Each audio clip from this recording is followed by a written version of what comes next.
Hey there, and welcome to Crime for Sleep. I know you're having trouble falling asleep, so let me keep you company with true crime stories from around the world. Before we dive in, I'm curious, where did you first hear this one? If you enjoy these stories, don't forget to like, comment, and subscribe. Now get comfortable, and let's get into tonight's case. Crime 1, the house at 47 Oakwood Drive in the quiet suburb of Millfield, Connecticut, seemed perfectly ordinary from the outside. Built in 1973, the modest ranch-style home had changed hands several times over the decades, but never attracted much attention from neighbors. Single-story pale yellow siding with a small front yard where dandelions pushed through cracks in the concrete walkway. Nothing remarkable. Nothing to suggest what lay beneath. When Elaine Mercer purchased the home in April 2018, the online listing had emphasized its cozy footprint and easy maintenance floor plan.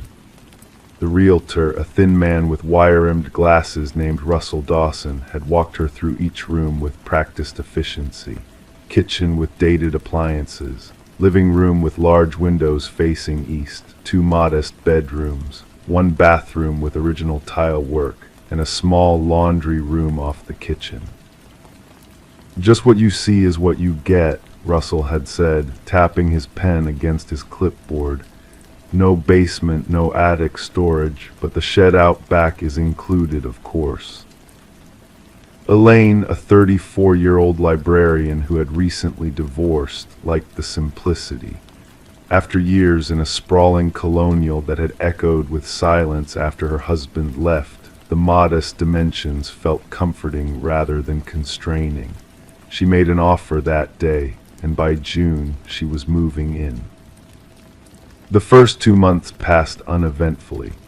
Elaine settled into a routine, work at the Millfield Public Library during the day, evenings spent repainting walls and replacing cabinet hardware, gradually making the space her own. She developed a nodding acquaintance with Mrs. Patel next door, who sometimes brought over homemade samosas, and Walter Greeley across the street, who walked his ancient golden retriever past her house each evening at precisely 7:50.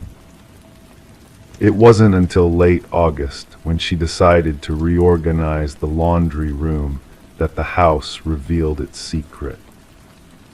The laundry room was small, just large enough for a washer, dryer, and a metal shelving unit holding detergent, fabric softener, and other cleaning supplies.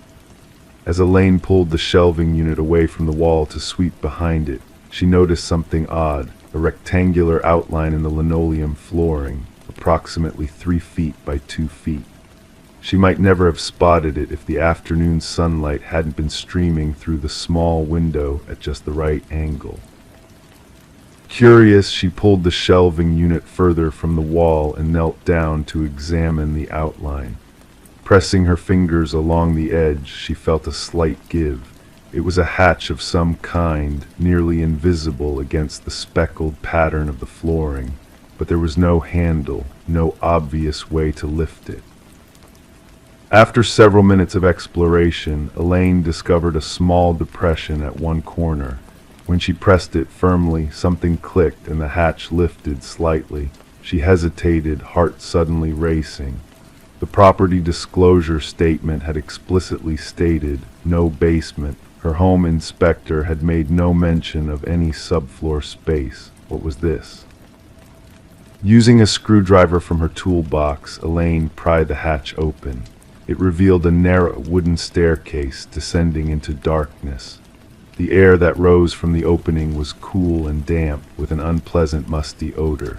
She reached for her phone's flashlight and directed the beam downward, revealing rough concrete walls and what appeared to be a dirt floor at the bottom of the stairs.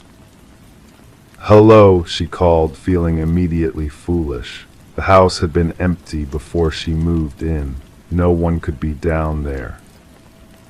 The silence that answered seemed heavier than simple absence of sound. Logic told her to close the hatch and call someone, the realtor, her home inspector, maybe even the police. Instead, with a mixture of curiosity and apprehension that she would later struggle to explain, Elaine descended the stairs. The temperature dropped noticeably with each step. 13 stairs in total, she counted automatically. The space below was not large, perhaps 15 feet square, with walls of poured concrete and a packed dirt floor. Not a finished basement, but more like a root cellar or storm shelter. As she swept her phone's light around the space, Elaine's breath caught in her throat. Against the far wall was a narrow cot with a thin, stained mattress. Beside it stood a small wooden table holding a cracked mirror and what appeared to be a notebook. And on the wall above the cot, scratched directly into the concrete, was a single word, Elaine. Her own name, carved into the wall of a hidden room beneath a house she had only owned for 2 months. Her first instinct was to flee, to race back up those 13 stairs and out of the house entirely. But a strange, detached calm descended instead. With careful steps, Elaine approached the cot and picked up the notebook. It was a journal, pages yellowed with age. She opened to the first entry, dated September 17, 1996, 22 years earlier. "They think I'm at college," the first entry began in neat, feminine handwriting, "but I'm here instead, the perfect hiding place. No one will look for me where I've already been found." It was signed simply, Elaine. Elaine Mercer's hands trembled as she flipped through more pages, each entry signed with her own name. But she had been 14 years old in 1996, living with her parents in Massachusetts, nearly 100 miles away. She had never set foot in Millfield until her house hunting trip earlier that year. Over the next several days, Elaine read the journal in its entirety. It told the story of another Elaine Chapman, according to several entries, who had apparently used the underground room as a hiding place. The journal entries became increasingly erratic over time, describing paranoid fears of being tracked by unnamed pursuers. The final entry, dated November 3, 1996, read simply, "They're coming. They found me after all." After that, nothing. The remaining pages were blank. Elaine contacted the local police department, who initially seemed skeptical of her discovery. Detective Marcus Reed, a weathered man in his 50s with tired eyes, examined the underground room with visible surprise. "Property records don't show any basement or cellar for this address," he confirmed, shining his heavy-duty flashlight around the space. "And this setup," he gestured to the cot, the table, "this isn't normal storage. Someone lived down here, or at least spent significant time here." When Elaine showed him the journal and explained the name coincidence, Detective Reed's expression grew more serious. He carefully bagged the journal as evidence and asked Elaine a series of questions. Had she ever heard of Elaine Chapman? Did she have any connection to Millfield prior to purchasing the house? Had she noticed anything else unusual about the property? No, and no. The investigation that followed revealed a disturbing history that had been buried, literally and figuratively, beneath the ordinary facade of 47 Oakwood Drive. Elaine Chapman had indeed existed. A sophomore at Northwestern Connecticut State University, she had been reported missing by her roommate in September 1996 when she failed to return to their shared dorm room after fall break. Campus security footage showed her getting into a dark sedan in the university parking lot, but the vehicle's license plate wasn't visible. The case had gone cold within months, with most investigators assuming she had run away or, less optimistically, met with foul play by an unknown assailant. No connection had ever been made to the house on Oakwood Drive, which at that time had been owned by a couple named Gerald and Patricia Winters. Both were now deceased, Gerald from cancer in 2008, Patricia from a stroke in 2015. Their son, Trevor Winters, still lived in Millfield. When Detective Reed interviewed Trevor Winters, now 45 and working as an accountant, he claimed complete ignorance of any hidden room in his parents' former home. "Dad built that house himself," Trevor insisted, visibly uncomfortable under questioning. "If there was some kind of cellar or basement, I never knew about it, and I certainly never heard of anyone named Elaine living there." Property records confirmed that Gerald Winters had indeed been the original builder and owner of the house, constructing it in 1973 when Trevor was just a baby. The family had sold the house in 1998, 2 years after Elaine Chapman's disappearance, and had cycled through 3 more owners before Elaine Mercer purchased it. The forensic team found trace evidence in the underground room that supported the journal's timeline. Fingerprints that didn't match Elaine Mercer were recovered from the metal frame of the cot and the cracked mirror. More disturbingly, luminol testing revealed significant blood traces in one corner of the dirt floor, long since dried but still detectable. As weeks passed, more details emerged. University records showed that Gerald Winters had worked as a maintenance supervisor at Northwestern Connecticut State from 1990 to 1997, giving him potential access to Elaine Chapman. Neighbors who had lived on Oakwood Drive in the 1990s recalled Gerald as quiet and a bit odd, but no one had suspected anything sinister. Patricia Winters had been known for her garden and her involvement in the local church. Trevor Winters, after repeated questioning, eventually admitted something he claimed to have repressed for decades. As a teenager, he had occasionally heard sounds from beneath the house, soft thumping, sometimes what sounded like crying. When he'd asked his father about it, Gerald had explained it away as just the house settling or probably raccoons under the porch. Trevor had believed him, or convinced himself to believe. "You don't want to think your own father," Trevor had trailed off during his final interview, unable to complete the thought.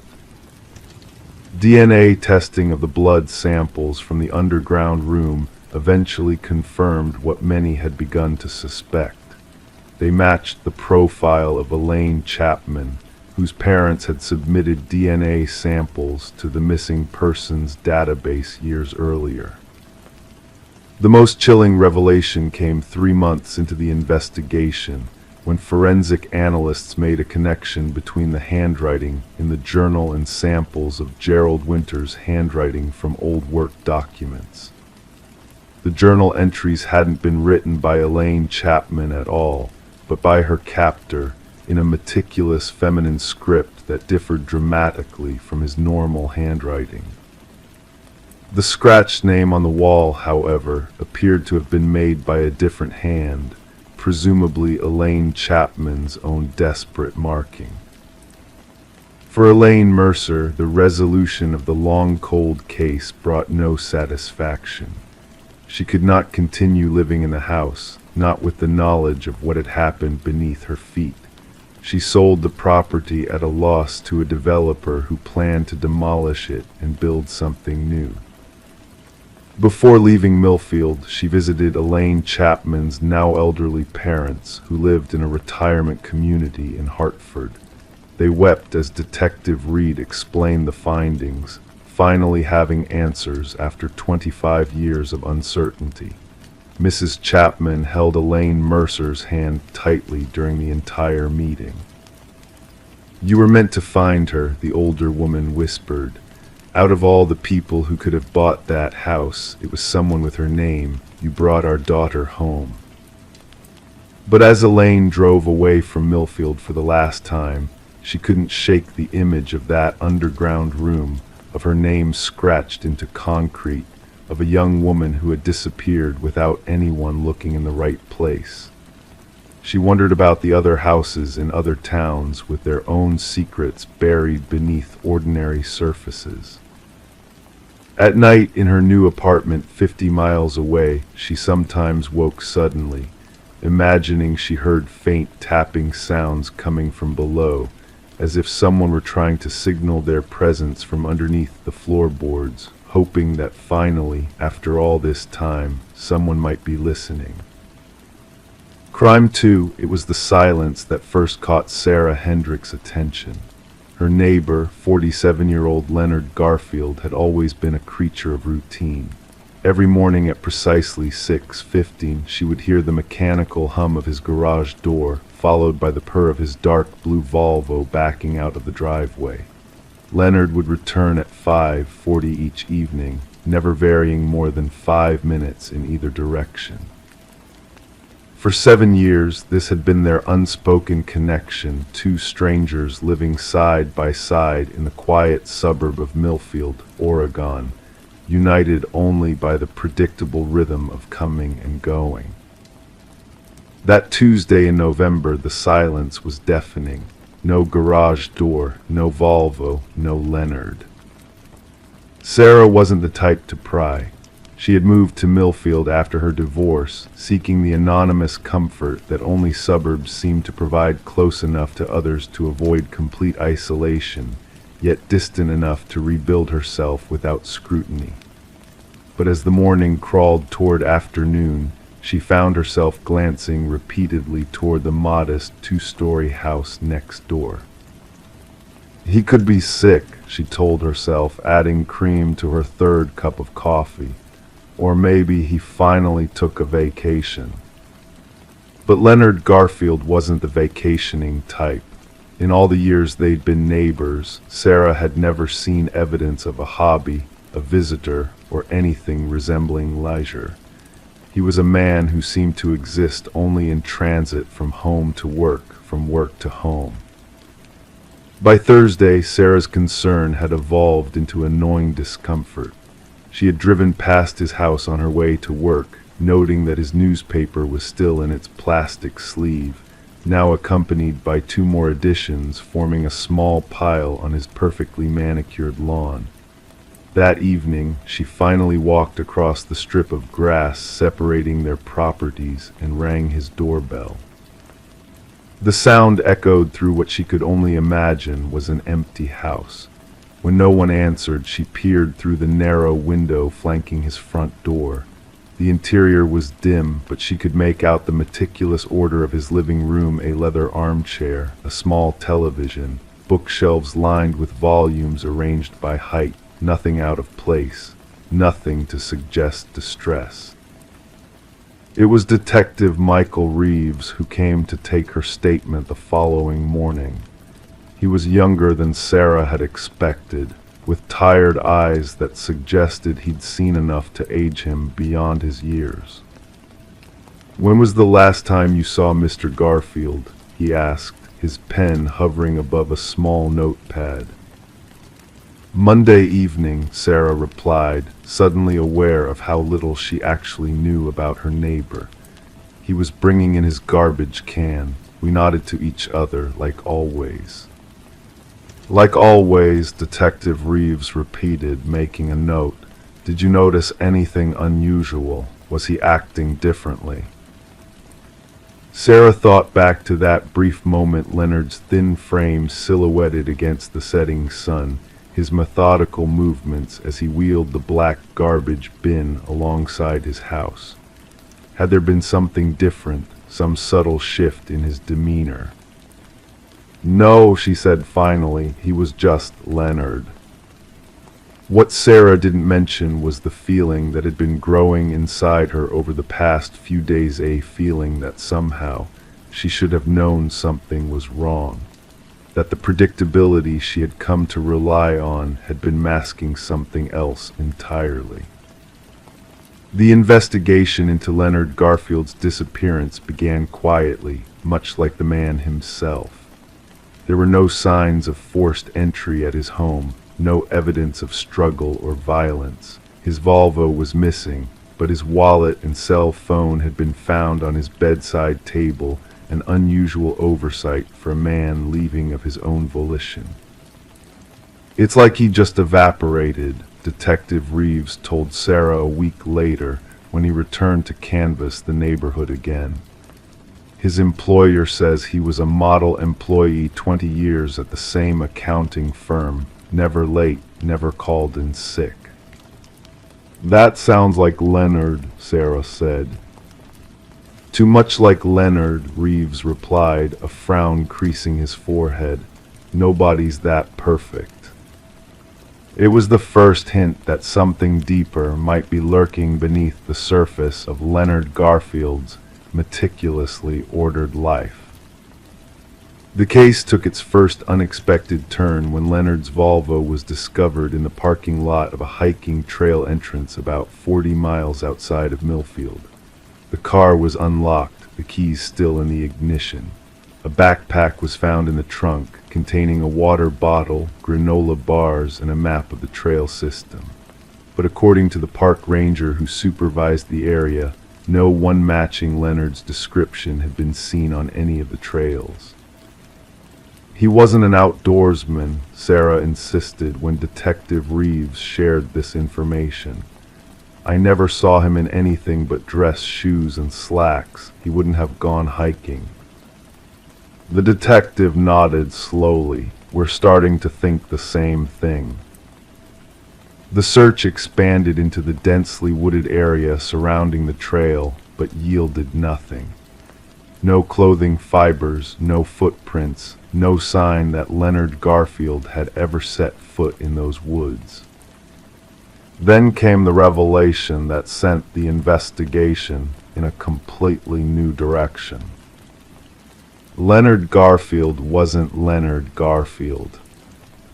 His real name was Thomas Mercer, Detective Reeves explained, sitting at Sarah's kitchen table 3 weeks after the disappearance.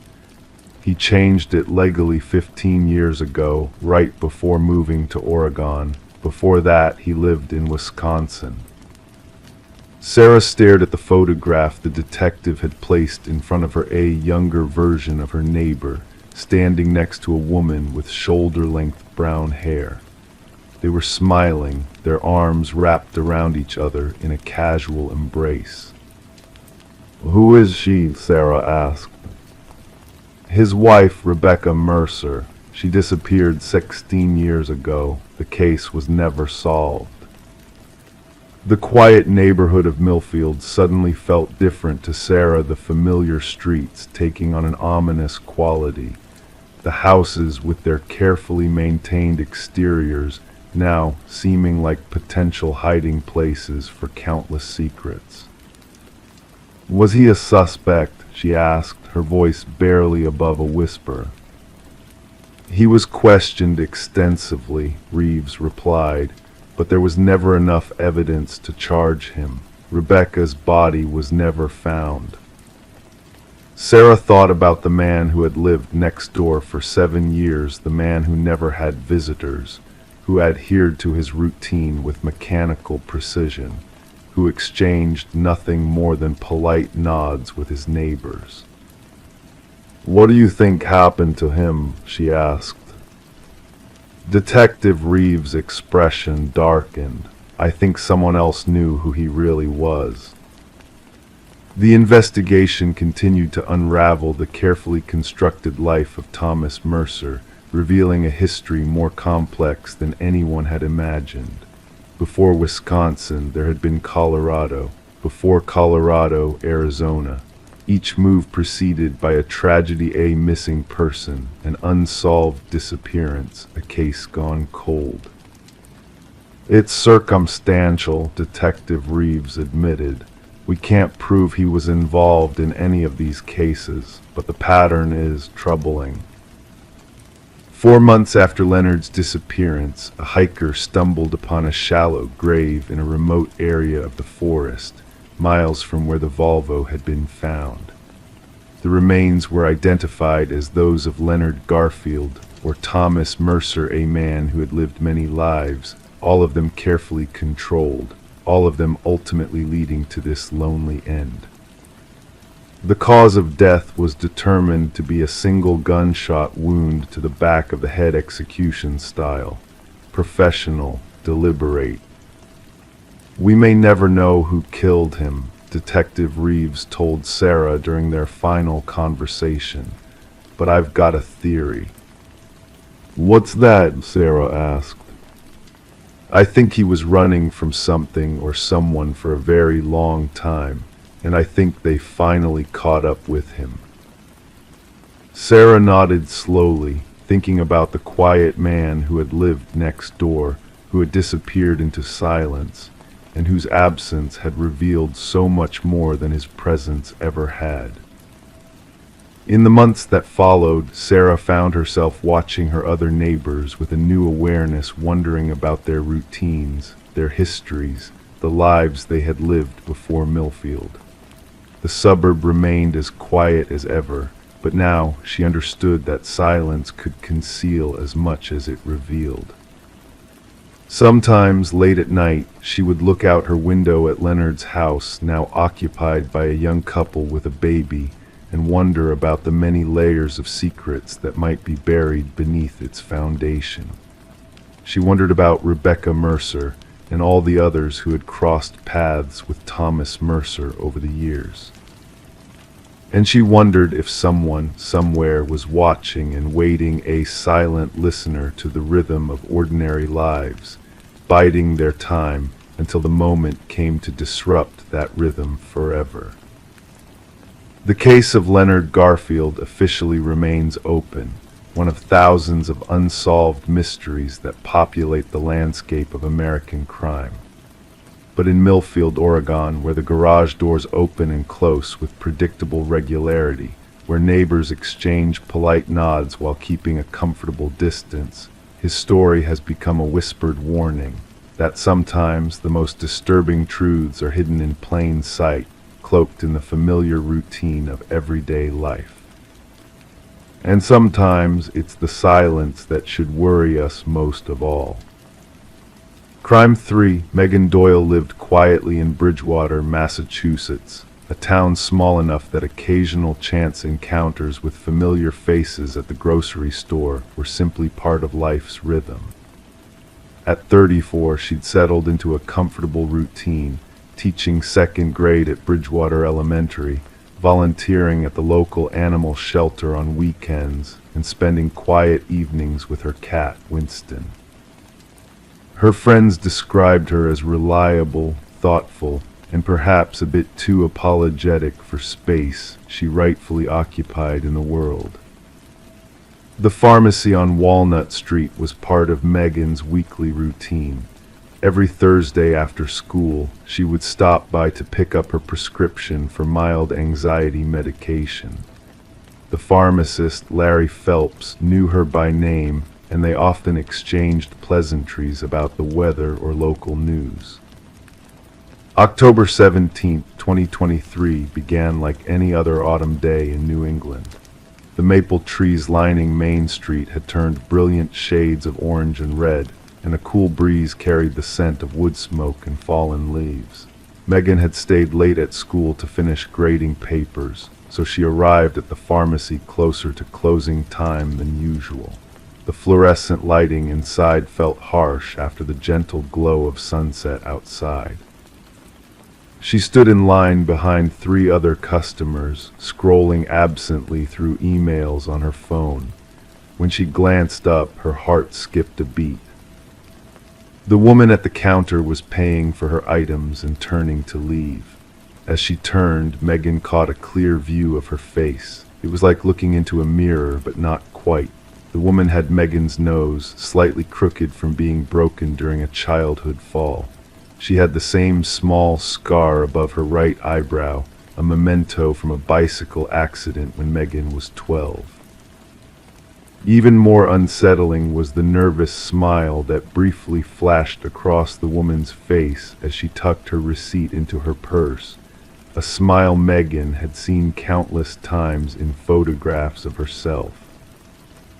"Excuse me," Megan called out, her voice cracking slightly. The woman's eyes met Megan's for a fraction of a second. Recognition flickered across her face, followed immediately by what Megan could only describe as fear. Without a word, the woman hurried out of the pharmacy, the electronic door chiming cheerfully behind her.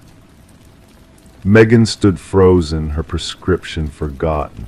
The customer behind her cleared his throat impatiently, bringing her back to reality. She quickly collected her medication and rushed outside, scanning the parking lot. The woman was nowhere to be seen. That night, Megan couldn't sleep. She convinced herself that stress and poor lighting had played tricks on her mind.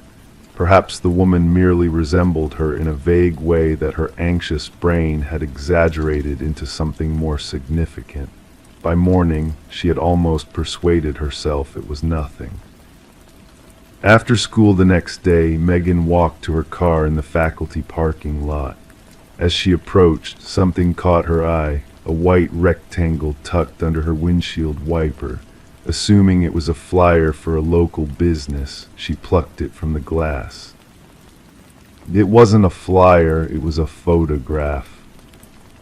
In the image, Megan stood smiling beside the woman from the pharmacy. They wore similar outfits, jeans and light blue sweaters, and stood arm in arm in front of a coffee shop Megan recognized from downtown Bridgewater. Their resemblance was undeniable in the clear light of day captured in the photo. Written in black marker across the bottom was a date, October 11, 2023, just 1 week ago. Megan's hands began to shake. She had no memory of this photograph being taken, no memory of meeting this woman, no memory of visiting that coffee shop last week. She climbed into her car and locked the doors, her breath coming in short gasps as she stared at the photograph. When she finally calmed down enough to drive home, Megan didn't go straight to her apartment. Instead, she drove to the Bridgewater police station. Officer James Reynolds listened patiently as she explained what had happened, though she could sense his skepticism.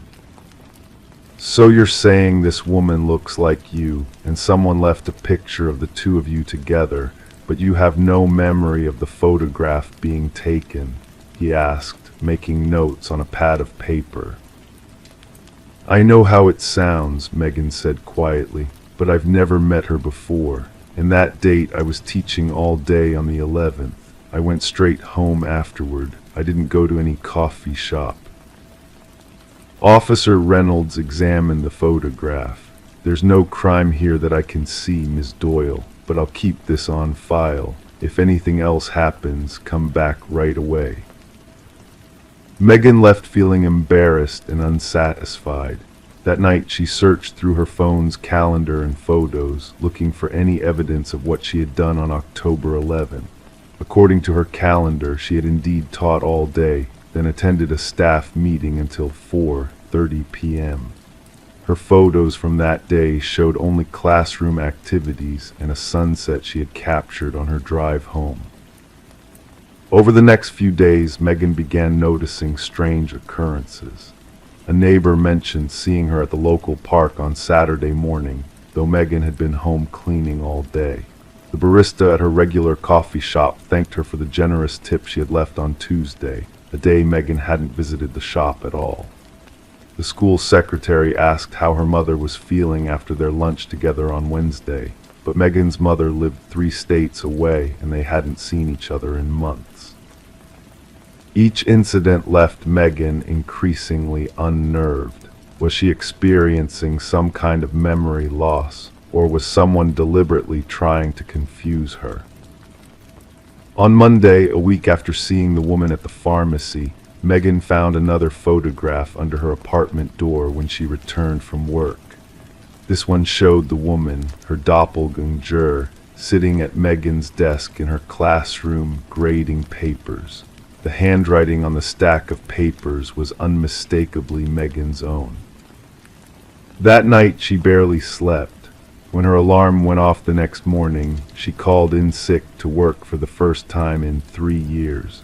Instead of going to school, she returned to the police station and spoke with Detective Lisa Carver, who took her concerns more seriously than Officer Reynolds had. "Identity theft comes in many forms," Detective Carver explained.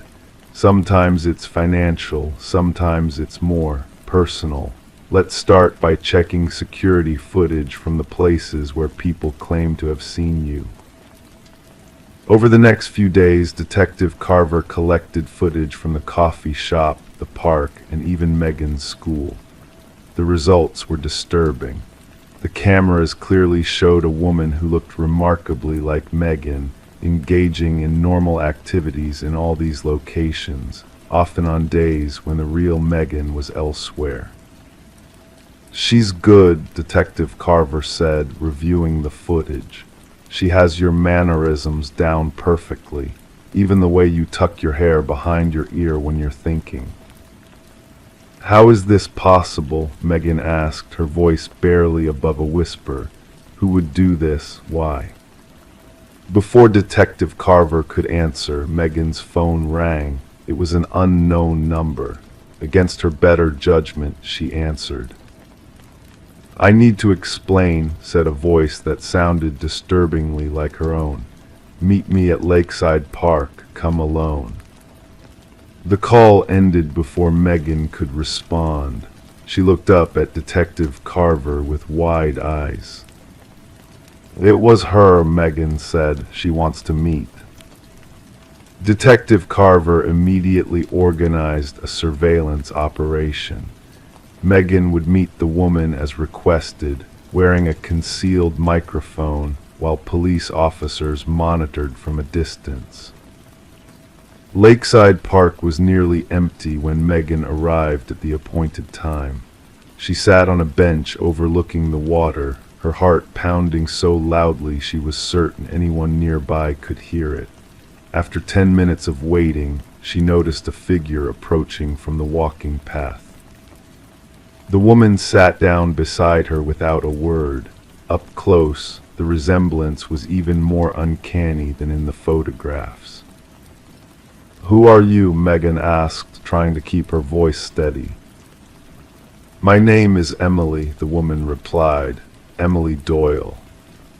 Megan felt a chill run through her body. That's not possible. I don't have a sister." "Not a sister," Emily said, looking out at the lake rather than at Megan. "A cousin. Our fathers were identical twins. Did you know that?" Megan shook her head slowly. "My father died when I was 3. I barely remember him." "Mine too," Emily said. "Car accident 1992. Megan nodded, a knot forming in her throat. "Same accident," Emily continued. "Your father died immediately. Mine survived for 2 weeks before succumbing to his injuries. Your mother cut ties with my mother afterward. They had some kind of falling out about the funeral arrangements. Our mothers never spoke again." "Why are you telling me this now?" Megan asked. "Why the photographs? Why have you been pretending to be me?" Emily's eyes, so similar to Megan's own, finally met hers. "I found out about you last year when my mother was dying of cancer. She told me I had a cousin who looked just like me. She showed me old family photos. After she passed, I became obsessed, I guess. I wanted to know you, but I was afraid you wouldn't want to know me. So I started watching you from a distance, learning your routines." "That's stalking," Megan said, her voice hardening. "I know," Emily admitted, "but then something strange happened. I realized how much better your life was than mine. You have a career you love, friends who care about you, a community that respects you. I have none of that. I've spent my adult life drifting from one low-wage job to another, one failed relationship to another." Emily paused, looking down at her hands. "So I started pretending to be you in small ways, just to see what it felt like. At first it was innocent, visiting places you frequented, saying hello to people who might know you, but then it became more." Detective Carver and 2 officers emerged from their concealed positions and approached the bench. Emily's eyes widened in fear. "Emily Doyle, we need to ask you some questions about identity theft and stalking," Detective Carver said firmly. The investigation that followed revealed the disturbing extent of Emily's deception. She had rented an apartment just 3 blocks from Megan's. She had studied Megan's social media accounts extensively, memorizing details about her life and relationships. She had even applied for credit cards in Megan's name, though thankfully she hadn't used them yet. Psychological evaluation revealed that Emily suffered from a combination of borderline personality disorder and delusional attachment. She genuinely believed that by becoming Megan, she could escape her own troubled life and start fresh. Emily was ultimately charged with stalking and attempted identity theft. She accepted a plea deal that included mandatory psychiatric treatment and a restraining order preventing her from contacting Megan or coming within 500 feet of her home or workplace. For Megan, the resolution brought little comfort. She found herself checking under her car and behind shower curtains, startling at unexpected reflections in windows and mirrors. She changed her phone number, deleted her social media accounts, and eventually moved to a different town and school district. Even now, years later, Megan sometimes sees a familiar face in a crowd, a nose like hers, a similar nervous smile, and her heart races with primal fear. The doctors call it hypervigilance, a common symptom of trauma. Her therapist assures her that Emily is still complying with her treatment program and poses no threat. But in her darkest moments, lying awake at night, Megan wonders about the boundary between identity and imitation.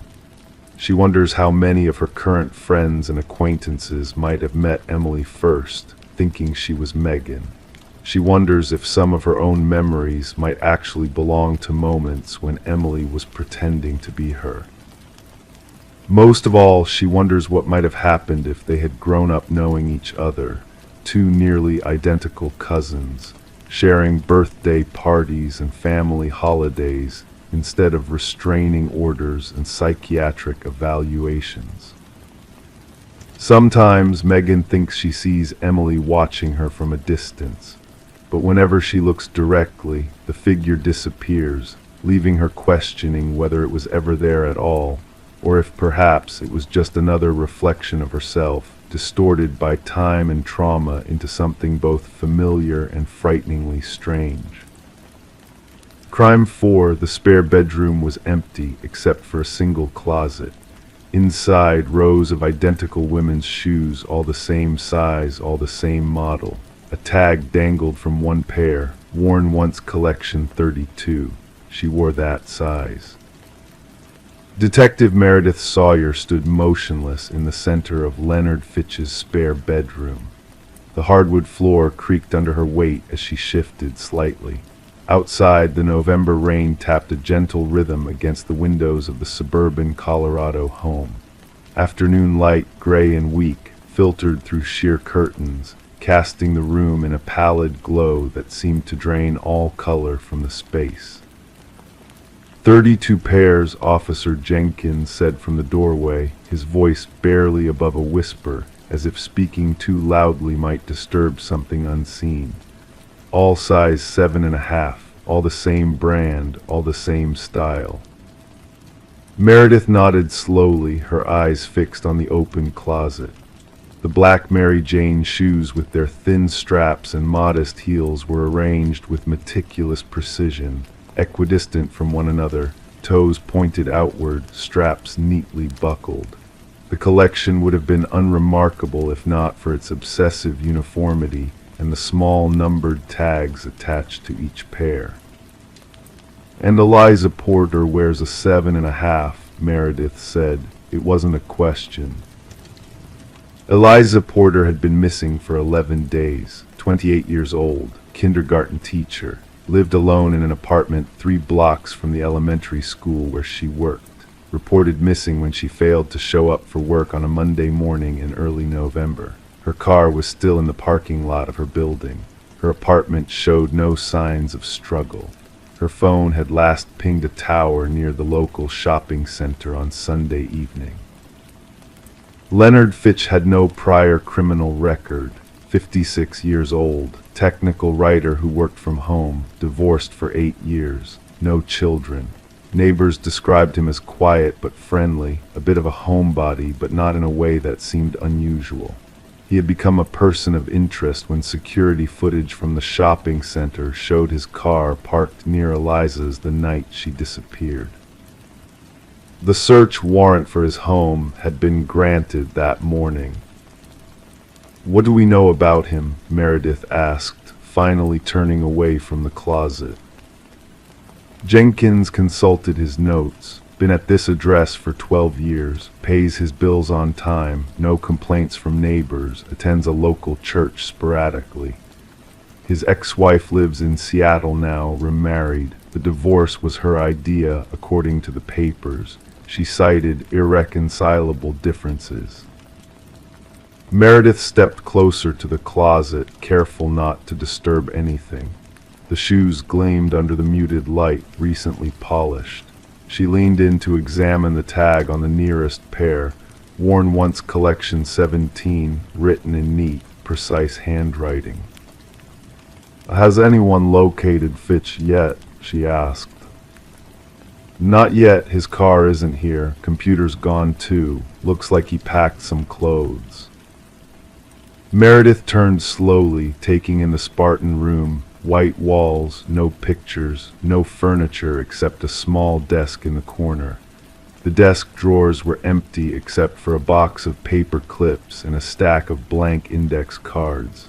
The closet was the only thing that suggested anyone had ever used this room for anything. "Let's check the attic and basement again," she said, "and I want soil samples from the backyard." As Jenkins left to relay the instructions, Meredith remained in the room, listening to the rain intensify outside. Something about the shoes, their sameness, their perfect arrangement, made her stomach tighten. She had worked homicide for 7 years, seen countless crime scenes, but this quiet display disturbed her more than many bloody ones had. In the 3 months before Eliza Porter disappeared, 2 other women had gone missing in neighboring counties, both in their late 20s, both with dark hair like Eliza's, both petite. Neither had been found. Caroline Weiss vanished after a Friday night movie with friends in August. Danielle Kim disappeared while jogging on a popular trail in late September. Different circumstances, different locations, but Meredith couldn't shake the feeling of connection, especially now, standing in a room full of identical shoes. The team expanded their search of Leonard Fitch's property. The house revealed little about the man who lived there, minimal furnishings, few personal items, nothing that told a story about who he was or what he valued. The kitchen contained basic supplies but no specialty tools or unique ingredients. The living room held a television, a couch, and a reading chair with a small stack of technical manuals beside it. His bedroom was similarly austere, a neatly made bed, a dresser with precisely folded clothes, a nightstand with a lamp and a clock. It was what they didn't find that spoke volumes. No photographs, no mementos, no letters or cards, no magazines or books beyond technical references, nothing that created a narrative of a life lived. The basement yielded the first substantial clue. Behind a false wall in what appeared to be a storage room, they discovered a small, windowless space. Inside was a twin bed with hospital corners, a small table with a lamp and a chair. The walls were soundproofed. The door had a sophisticated lock that could only be opened from the outside. No evidence of Eliza Porter, no blood, no fingerprints besides Fitch's. The room was immaculate, recently cleaned with powerful chemicals that made forensic work challenging. "He's done this before," Meredith said to Captain Holloway as they stood in the hidden room. This isn't his first. Holloway nodded grimly. The level of preparation, the attention to detail, he's refined his process over time. They issued an interstate manhunt for Leonard Fitch that evening. His photograph appeared on news broadcasts throughout the region. His car details and license plate number were distributed to law enforcement agencies across multiple states. 3 days later, they found his car abandoned at a trailhead in the mountains, 40 miles west of his home. The trunk contained a laptop with its hard drive removed and a bag with 3 days' worth of clothes. A search of the surrounding wilderness yielded nothing. Eliza Porter's parents sat across from Meredith in the small conference room at the police station. Mrs. Porter held her husband's hand so tightly her knuckles had turned white. Mr. Porter stared straight ahead, his face a mask of contained anguish. "We're doing everything we can to find her," Meredith said, the words feeling hollow even as she spoke them. "We have officers working around the clock." "The shoes," Mrs. Porter said quietly. "You mentioned shoes in his house. What did they mean?" Meredith hesitated. They had released few details to the public, but the Porters deserved to know what they were dealing with. "We believe Mr. Fitch has been collecting them," she said carefully. "Each pair seems to represent something significant to him." "And you think our Eliza is number 32, Mr. Porter said, his voice steady but strained. Meredith didn't answer directly. "We're looking into missing persons cases that might be connected. The FBI is involved now. They're helping us build a profile and identify potential victims from other states." The truth was more complicated. The FBI had indeed taken an interest, particularly after preliminary database searches revealed a pattern of unsolved disappearances across 4 states over the past 15 years. Women in their mid to late 20s, dark hair, petite builds, most teachers or working in childcare, all vanishing without signs of struggle or witnesses, none ever found. Winter settled over Colorado as the investigation continued. Leonard Fitch remained elusive. His financial records showed no recent activity. His passport hadn't been used. It was as if he had vanished into the wilderness. The forensic team continued their meticulous examination of his house. Under ultraviolet light, they discovered traces of blood in the shower drain, too degraded for DNA analysis. In the garage, behind a workbench, they found a hidden compartment containing hair samples, 32 small envelopes, each labeled with dates ranging back 12 years. DNA testing confirmed that one sample belonged to Eliza Porter. 2 others matched Caroline Weiss and Danielle Kim. The remaining 29 samples were being cross-referenced with missing persons databases. The pattern was becoming clearer, but Leonard Fitch himself remained a ghost. Spring came, bringing with it the discovery of a body in the mountains, 20 miles from where Fitch's car had been found. Not Eliza Porter, but a woman who had disappeared from Utah 8 years earlier. The coroner determined she had been buried for at least 7 years. She had been a kindergarten teacher. She had worn size 7.5 shoes. 2 weeks later, hikers found a second body 3 miles from the first. This one had been dead for approximately 10 years. Like the first, she matched the profile of Fitch's victims. The FBI expanded their search area. By summer, they had recovered the remains of 7 women, all buried in remote locations throughout the mountains. None was Eliza Porter. 1 year after Eliza's disappearance, Meredith sat at her desk reviewing the case file for the 100th time. The investigation had stalled. Leonard Fitch had not been found. No credit card activity, no witness sightings, no digital footprint. The most extensive manhunt in the state's history had yielded nothing. The evidence they had gathered painted a portrait of a methodical predator who had operated undetected for more than a decade. The 32 pairs of shoes, the hair samples, the hidden room, the buried bodies in the mountains, but the man himself remained elusive. Meredith's phone rang, startling her from her thoughts. "Detective Sawyer," she answered.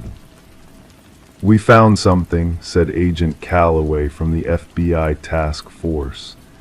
"A cabin registered to a shell company we've linked to Fitch. It's in the northern part of the state, completely off-grid." The cabin stood in a clearing surrounded by dense pine forest. No road led directly to it. The final approach was a narrow footpath that wound through the trees for nearly a mile. From the outside, it looked unremarkable, a simple log structure with a small porch weathered by years of harsh mountain seasons. The tactical team secured the perimeter before Meredith and the other investigators entered. The interior was a single room with a wood stove, a narrow bed, a table with 2 chairs, and shelves stocked with canned goods and supplies. Everything was arranged with the same meticulous precision they had observed in Fitch's house.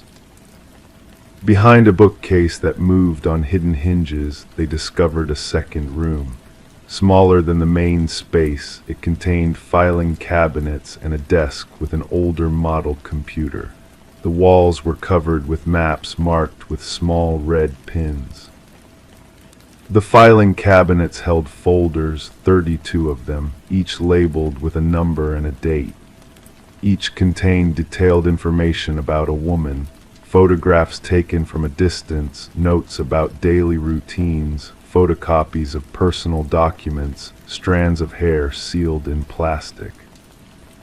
Folder 32 was Eliza Porter's. The computer held more, journals spanning 15 years, describing Leonard Fitch's thoughts, his methods, his justifications. The writing was clinical, detached, as if documenting scientific observations rather than acts of violence. But of Leonard Fitch himself or Eliza Porter, there was no sign. The last entry in Fitch's journal was dated 3 days before they had searched his house. 32 is different. She reminds me of Anna in ways the others didn't. The same grace when she walks, the same kindness in her eyes. I've watched her longer than the others. I've been more careful, but I made a mistake yesterday. Someone saw me. It's time to finish the collection and move on. The mountains will keep my secrets as they always have. Who Anna was remained a mystery. No one by that name appeared in Fitch's known history. His ex-wife's name was Catherine. He had no sisters, no daughters. The FBI psychological team theorized that Anna might have been his first, perhaps a woman who had rejected him, triggering the pathology that led to his crimes. The maps in the cabin revealed the locations of more burial sites throughout the mountains. Recovery teams spent months excavating remains, bringing closure to families who had lived with uncertainty for years. By the end of the second year after Eliza's disappearance, they had recovered 31 bodies. Eliza Porter remained missing. On a crisp autumn day, more than 2 years after Eliza vanished, a forest ranger in Wyoming came across an abandoned campsite deep in the wilderness.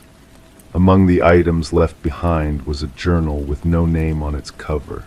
Inside were entries that matched the writing style of Leonard Fitch, though they grew increasingly incoherent toward the end. The final entry read, "The collection is complete. Anna forgives me now. I can feel it. 33 is enough. The last one is mine alone. No one will find her. No one will find me. We belong to the mountains now." 33, one more than the shoes in the closet. one more than the files in the cabin. The search expanded into Wyoming, but the vastness of the wilderness made it nearly impossible to narrow down where Fitch might have gone. If he had indeed taken his own life, as the journal suggested, his remains could be anywhere in thousands of square miles of remote terrain. Eliza Porter's parents visited Meredith at the station on the 3rd anniversary of their daughter's disappearance. They looked older than their years, worn down by grief and uncertainty. "We need to know," Mrs. Porter said simply, even if the news is what we fear most. Not knowing is its own kind of torture." Meredith nodded. "We haven't given up," she assured them. "We never will." But as she walked them to their car, she knew the likelihood of finding Eliza or Leonard Fitch diminished with each passing day. The mountains kept their secrets well. 5 years after Eliza Porter disappeared, a severe wildfire tore through a remote section of the Wyoming wilderness. In its aftermath, as environmental teams assessed the damage, they discovered a cave partially collapsed from the intense heat. Inside were human remains, 2 sets. DNA testing confirmed one was Leonard Fitch, the other was Eliza Porter. Forensic analysis suggested Eliza had survived for some time in captivity. There were signs of healed injuries, indicating she had lived for months, perhaps even a year, after her abduction. Fitch appeared to have died from a self-inflicted gunshot wound.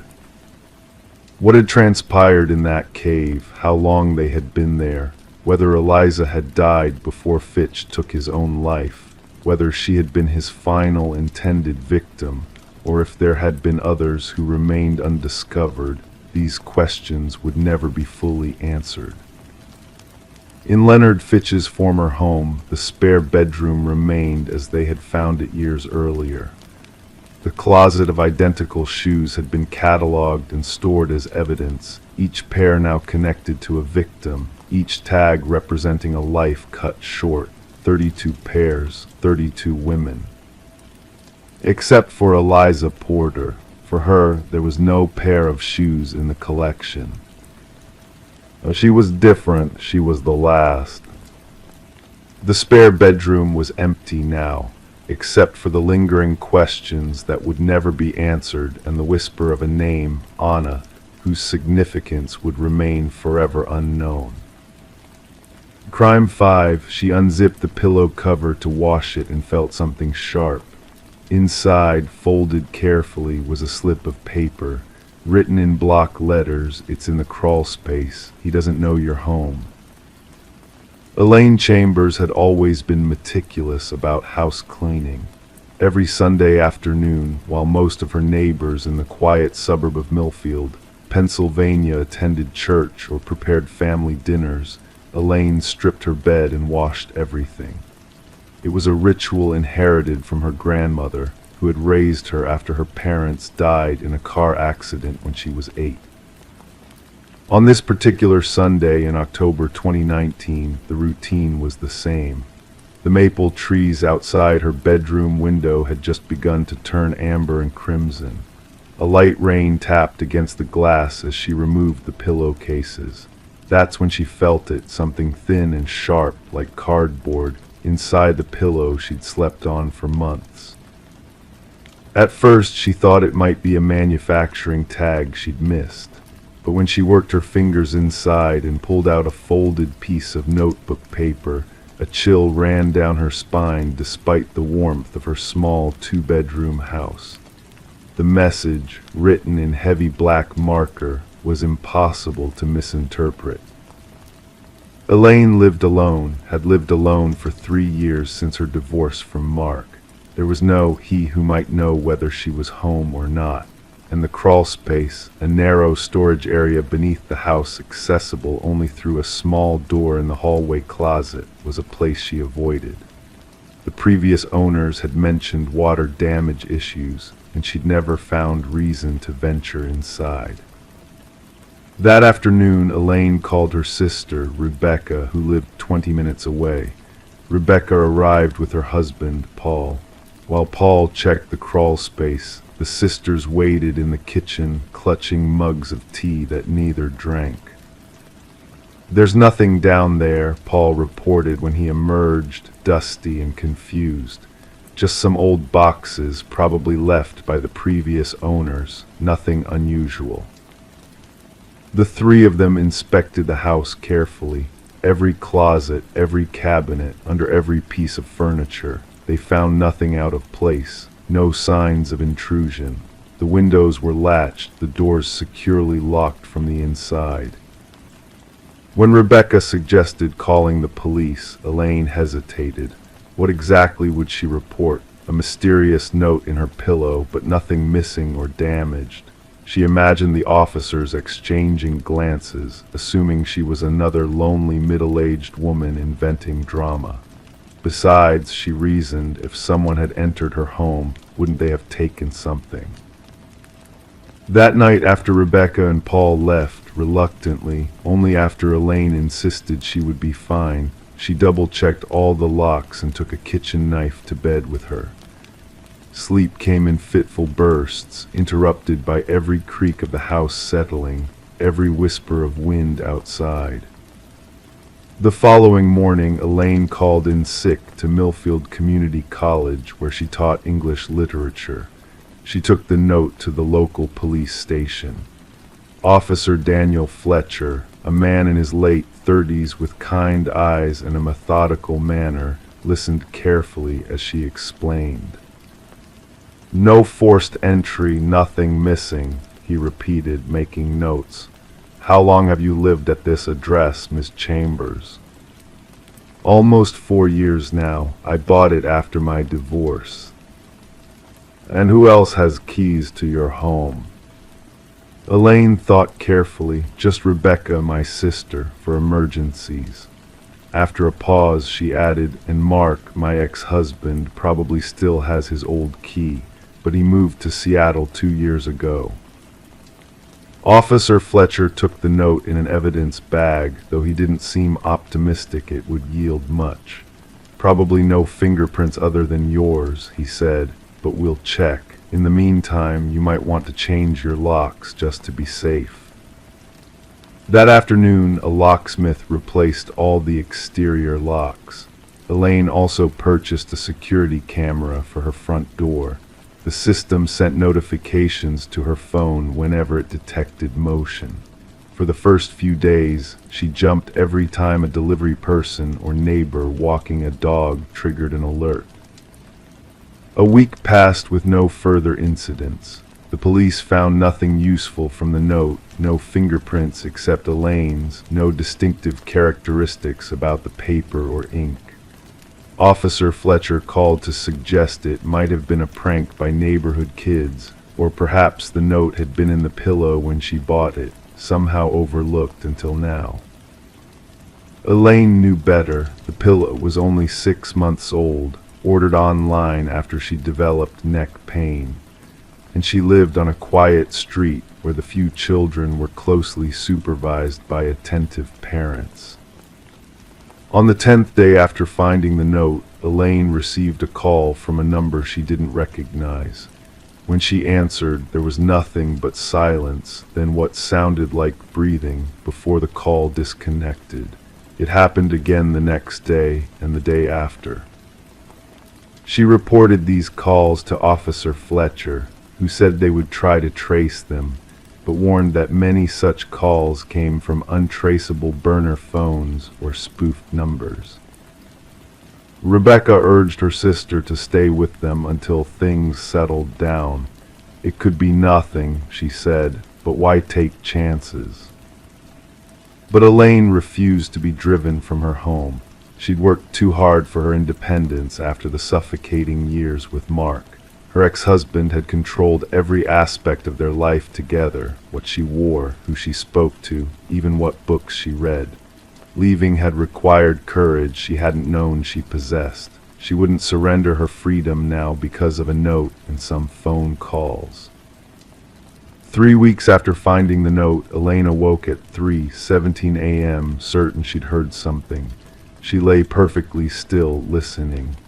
There it was again, a faint scratching sound, not from outside, from below, from the crawl space.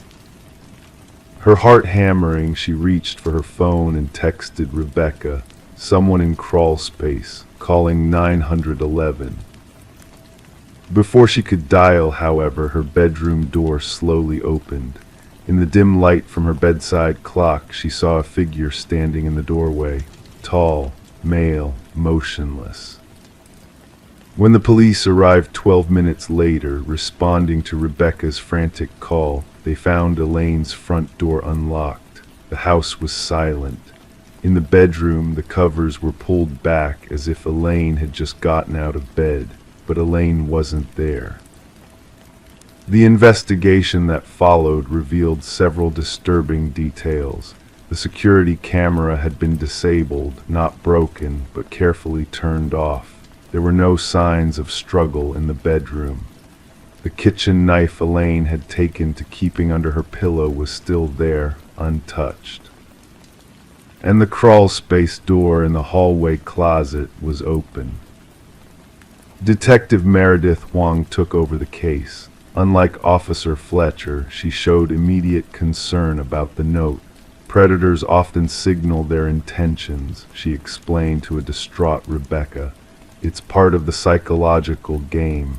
The note was a way of establishing control, creating fear. When forensic technicians examined the crawl space, they found fresh tool marks around a section of foundation wall.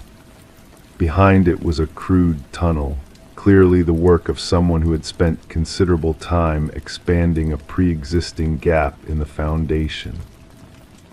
The tunnel led to the wooded area behind Elaine's property, emerging behind a large oak tree where it would be invisible from the nearby houses.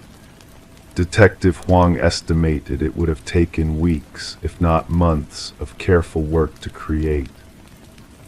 Whoever did this knew the house well, she told Rebecca. They either lived here before or had extensive access at some point.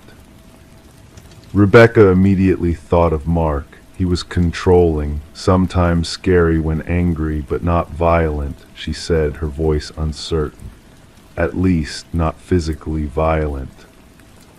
Police contacted Mark in Seattle, where his employer confirmed he had been working continuously for the past month, making it impossible for him to be involved in Elaine's disappearance. A search of Elaine's computer revealed nothing unusual in her emails or browser history. Her colleagues described her as private but friendly, dedicated to her students. No one could think of anyone who might wish her harm. 2 days after her disappearance, Elaine's car was found in the parking lot of a hiking trail 10 miles from her home. Inside the glove compartment was another note in the same block lettering, "She knows too much." Knows too much about what? Detective Huang and her team combed through every aspect of Elaine's life. They discovered that in the months before her disappearance, she had been researching local history for a community college course she planned to teach the following semester. Her browser history showed particular interest in a series of unsolved disappearances from the 1980s, 3 young women who had vanished from Millfield and surrounding towns. One of those women, Patricia Keller, had last been seen leaving her job at a local diner. The owner of that diner in the 1980s, Gerald Hoffman, who had sold the business and moved away shortly after the disappearances stopped. Gerald Hoffman, who had died in 2017, leaving his modest house to his nephew, Andrew Hoffman. Andrew Hoffman, who had sold that house 4 years ago to Elaine Chambers. As Detective Huang dug deeper, connections emerged like shadows taking form. Andrew Hoffman had been a maintenance worker at Millfield Community College until 6 months before Elaine's disappearance, when he'd quit without notice. When police located Andrew at his new residence 2 states away, they found a man living in apparent fear. "He's coming back," was all he would say at first. "He told me what would happen if I ever talked." Gradually, Andrew revealed a horrifying story. His uncle Gerald hadn't died of natural causes, as reported. Andrew had discovered journals hidden in a house after Gerald's supposed death, journals detailing not just the 3 known disappearances, but 4 others that had never been connected. And alongside the journals were photographs, trophies. "I should have gone to the police," Andrew whispered to Detective Huang, "but he came back. He said he'd been watching me, said he'd never really left." "Who came back?" Huang pressed. "Uncle Gerald, or whoever he really is. He made me sell the house. Said he needed someone living there, someone alone. He chose her specifically." 5 days after Elaine's disappearance, hikers found a woman wandering on a remote trail 30 miles from Millfield. Disoriented, dehydrated, with ligature marks on her wrists and ankles, but alive. It was Elaine. When she was strong enough to speak, her story was fragmented. She remembered the figure in her doorway, the prick of a needle, then waking in darkness. A small room with no windows. A man's voice, unfamiliar, asking about things she'd found. What did she know? Who had she told? "He kept saying I'd taken something that belonged to him," Elaine told Detective Huang from her hospital bed. "Something from the house, but when I told him I didn't know what he meant, he wouldn't believe me." On her 3rd day in captivity, her abductor had left for several hours. She'd managed to work free of her restraints and escape through what seemed to be a cellar door. She'd run blindly through woods until she collapsed from exhaustion. Police searched the area where Elaine had been found, but discovered no structures matching her description of her prison. It was as if the place had never existed. The case remains officially open. Andrew Hoffman is in protective custody, assisting authorities in creating a profile of his uncle, or whoever had pretended to be Gerald Hoffman. Forensic analysis of the crawlspace tunnel suggests it had been under construction for at least 2 years, beginning not long after Elaine purchased the house. Elaine never returned to her home in Millfield. The house stands empty now, a "for sale" sign swaying in the front yard. Occasionally, curious teenagers dare each other to peek through the windows, drawn by rumors of the woman who found a note in her pillow and the secret beneath her house. Detective Huang still visits Elaine monthly in the new city where she's started over. They go through photographs of known offenders, searching for a face Elaine might recognize. So far, nothing. The only new evidence emerged 6 months after Elaine's escape, when Rebecca was cleaning out her sister's belongings from the house. In the crawl space, tucked into a crevice in the foundation that the forensic team had apparently missed, she found a small metal box. Inside was a driver's license issued in 1979 belonging to Patricia Keller, one of the women who had disappeared decades earlier. Beside it was a note in now familiar block letters, "I'll find her again." The house in Millfield remains unsold. On quiet nights, neighbors sometimes report hearing sounds like scraping or digging coming from somewhere beneath the ground. Police investigations find nothing, but they keep looking, because somewhere out there a predator waits, watching, planning his return, certain that what he considers his will eventually come back to him. And in another city, Elaine Chambers checks her new locks 3 times before bed each night, never quite convinced she's truly escaped. Sometimes she wakes suddenly, certain she can feel something sharp inside her pillow, but she never checks. Some mysteries she has learned are safer left undisturbed. Crime 6, the small town of Millfield, Massachusetts, had always been a place where people kept their doors unlocked. A community of just over 15,000 residents, it was the kind of place where neighbors knew each other's business, where the local diner served the same breakfast special for 30 years, and where Rebecca Caldwell had lived her entire life. Rebecca, at 34, had recently inherited her grandmother's Victorian home on Maple Street. The house, with its wraparound porch and original woodwork, had been in the family for generations.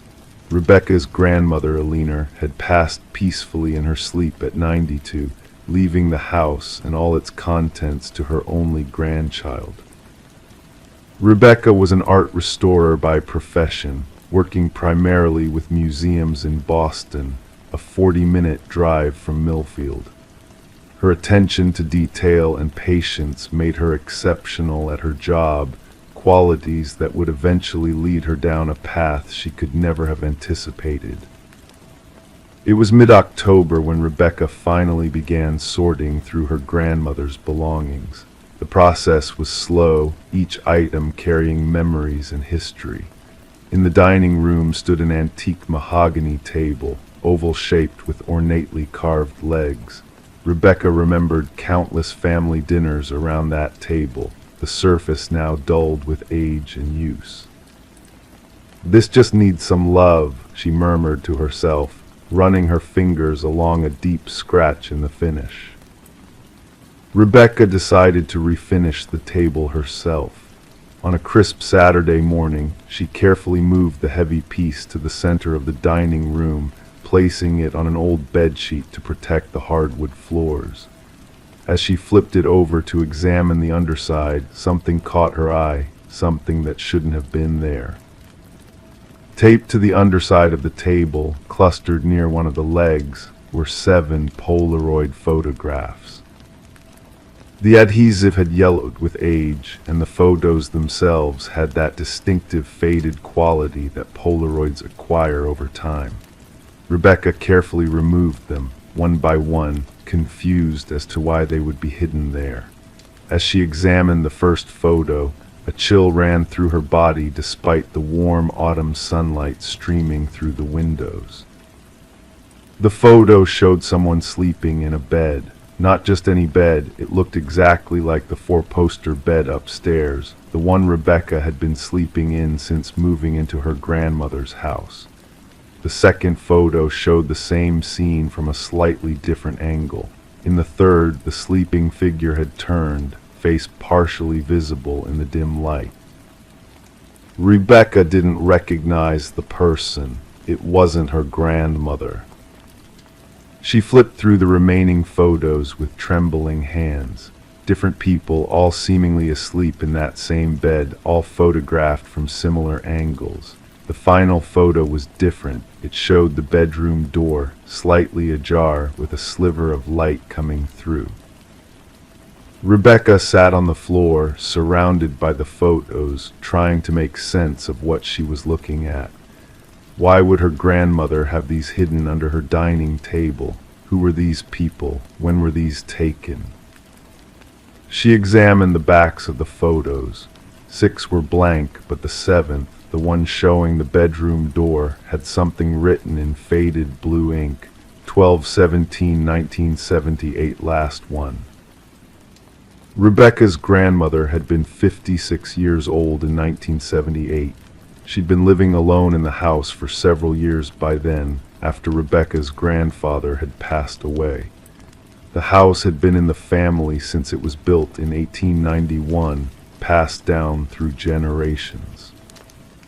Rebecca brought the photos upstairs to compare them with the actual bedroom. The wallpaper was different now. Her grandmother had redecorated in the early 1990s, but the bed was unmistakably the same. The angle of the photos suggested they were taken from the doorway, or perhaps from a chair that used to sit in the corner. That night, Rebecca couldn't sleep. She lay awake in that same 4-poster bed, staring at the shadows on the ceiling, wondering who had slept there before her, unknowingly being photographed. She called her mother the next morning. "Mom, did Grandma ever rent out rooms in the house? Maybe in the 70s. Her mother sounded surprised. "Not that I recall. Why do you ask?" Rebecca hesitated. "I found some old photos. It looks like different people sleeping in the guest bedroom." A long pause followed. "What kind of photos?"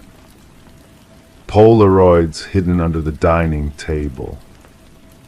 Another pause, longer this time. "Rebecca, your grandmother never rented out rooms, not ever." Rebecca spent the next few days researching the history of the house and the town. The local historical society had archives of newspapers going back decades. She found nothing unusual about the house or her grandmother during that period.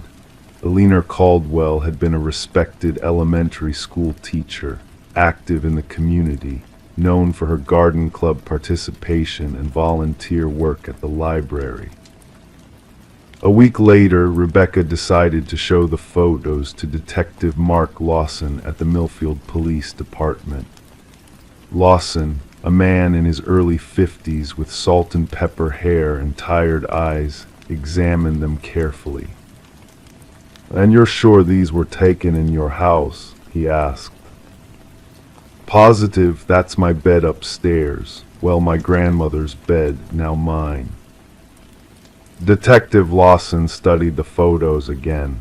These people, none look distressed. They appear to be simply sleeping. "But why would someone take pictures of strangers sleeping in my grandmother's house? And why would she hide them under the table?" Lawson couldn't provide answers, but promised to look into any missing persons cases from that time period. He asked to keep the photos temporarily, which Rebecca reluctantly agreed to. 2 days later, she received an unexpected visitor. Martha Keene was in her 70s, thin and elegant, with perfectly coiffed white hair. She had been her grandmother's closest friend for over 50 years. "Your mother mentioned you found some photographs," Martha said once they were seated in the living room with tea. "She's worried about you." Rebecca hadn't told her mother exactly what was in the photos, only that she'd found strange pictures. "Did you know my grandmother well in the late 70s? She asked Martha. Martha's hands trembled slightly as she set down her teacup. "Very well, we taught at the same school." "Was there anything unusual happening then, with Grandma or with this house?" Martha looked out the window for a long moment before responding. "Your grandmother was a kind woman, Rebecca, kinder than most people knew." "What does that mean?" In 1977 and 78, there was what they called a morality campaign in Millfield. The new police chief and several prominent business owners decided to clean up the town. They targeted what they called undesirables, mostly homeless people, drifters passing through, occasionally young runaways. Rebecca leaned forward. "And what did my grandmother have to do with that?" Eleanor disagreed with the campaign strongly. She believed everyone deserved dignity and safety. Martha took a deep breath. She used to let people stay here just for a night or two, people who had nowhere else to go. The realization dawned on Rebecca slowly. She was sheltering homeless people. Martha nodded. It was dangerous what she did. If the police had found out, she could have lost her teaching position, faced fines, maybe worse. "But the photos, why take pictures of them sleeping?" "Protection," Martha said simply. "Documentation. If anyone ever accused her of impropriety, she wanted evidence that nothing untoward happened, that people simply slept here and moved on." Rebecca sat back, processing this information. The last photo is dated December 1978. Why did she stop? Martha's expression darkened. There was an incident. A young man who stayed here was found dead 3 days later by the river. Exposure, they said. Eleanor was devastated. She believed if she had let him stay longer, he might have lived. Detective Lawson called Rebecca the following day. He'd found no matches between the faces in the photos and any missing persons cases from that time period. The photos, as evidence of anything criminal, led nowhere. With Martha's permission, Rebecca contacted several of Eleanor's former colleagues who were still living. None knew specifically about her grandmother's secret activities, but all confirmed her compassionate nature and her vocal opposition to the morality campaign of the late 70s. Rebecca continued restoring the table, sanding away decades of scratches and watermarks. As she worked, she thought about her grandmother in a new light, not just as the kind woman who baked cookies and taught her to garden, but as someone who had taken real risks to help strangers when it wasn't popular or safe to do so. When the refinishing was complete, Rebecca carefully reattached the photos to the underside of the table, adding a small note of her own. Eleanor Caldwell, Quiet Hero, 1977-1978. She felt these hidden acts of kindness should remain part of the table's history, a secret testament to her grandmother's character. The police never found any further information about the people in the photographs. Detective Lawson eventually returned the originals to Rebecca. Their investigation closed due to lack of evidence of any crime. That winter, inspired by her grandmother's example, Rebecca began volunteering at Millfield's only homeless shelter. When asked why she chose this particular cause, she would simply say it was a family tradition of sorts. Sometimes at night, lying in the four-poster bed, Rebecca would think about the strangers who had once slept there, finding temporary refuge. She wondered where they had gone afterward, if they had found safety, if they remembered the kind woman who had opened her door when others had closed theirs. And sometimes, in the moments between wakefulness and sleep, Rebecca could almost feel her grandmother's presence, not as a ghost or spirit, but as an example of quiet courage that had been hiding in plain sight all along, like the photos taped under the table. Crime 7, the winter of 2017 in Blackwell, Maine, was particularly harsh. Snow fell in thick blankets across the small coastal town, muffling sounds and isolating homes with drifts that reached first-floor windows. It was the kind of winter where locals checked on each other, where the hardware store ran out of salt, and where Sarah Latimer, a 34-year-old librarian, decided to finally tackle the renovation of her century-old Victorian home. Sarah had purchased the house 18 months earlier, drawn to its history and character despite the obvious need for extensive repairs. The previous owner, an elderly man named Edward Colton, had lived there for nearly 50 years before passing away without heirs. The house had sat empty for almost a year before Sarah, newly divorced and seeking a fresh start, had fallen in love with its weathered charm and quiet dignity. Friends described Sarah as methodical and patient. She approached the renovation room by room, doing much of the work herself, documenting her progress with careful photos posted to her renovation blog. She had shoulder-length auburn hair, wore vintage-inspired clothing, and was known for bringing homemade cookies to town meetings. Her colleagues at the Blackwell Public Library noted her particular interest in local history and architectural preservation. By January, Sarah had completed the kitchen and was beginning work on the upstairs hallway. Her blog posts detailed her excitement about stripping away decades of wallpaper to reveal the original wainscoting beneath. On January 12th, she wrote her final post. Layer 7, I think, of wallpaper coming off today. This floral pattern appears to be from the 1960s based on the color scheme. Beneath it, I found a geometric print that must be from the 1950s. It's like peeling back time itself. I wonder what secrets these walls hold. 3 days later, Sarah missed her Monday morning shift at the library. This was notably out of character for someone who had never taken an unscheduled day off in her 6 years of employment. When calls to her cell phone went unanswered, her colleague Marion Decker drove to the Victorian house on Elm Street. Marion would later tell investigators that she knocked repeatedly, called Sarah's name, and finally used the spare key she knew was hidden beneath a flower pot on the back porch. Inside, she found the house quiet but disturbed. Half-removed wallpaper hung in strips in the upstairs hallway. Tools were scattered across the hardwood floor. A scraper, a spray bottle of removal solution, work gloves. Sarah's phone sat on a small table nearby, its battery dead. But Sarah herself was nowhere to be found. Detective James Mercer was assigned to the case. A 20-year veteran with the Blackwell Police Department, Mercer approached missing persons cases with deliberate care. He was known for his attention to detail and his calm, unwavering demeanor. As he walked through Sarah's home that first day, he noted several peculiarities.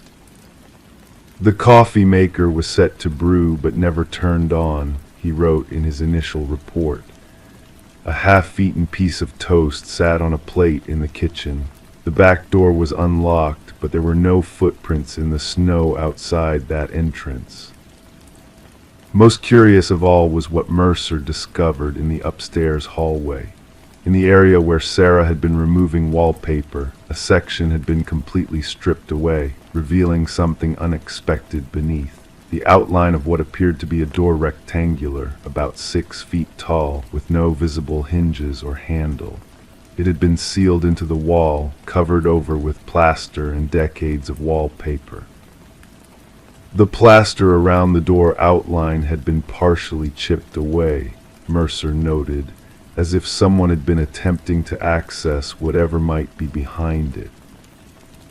Sarah's sister, Emily Latimer, arrived from Boston the following day.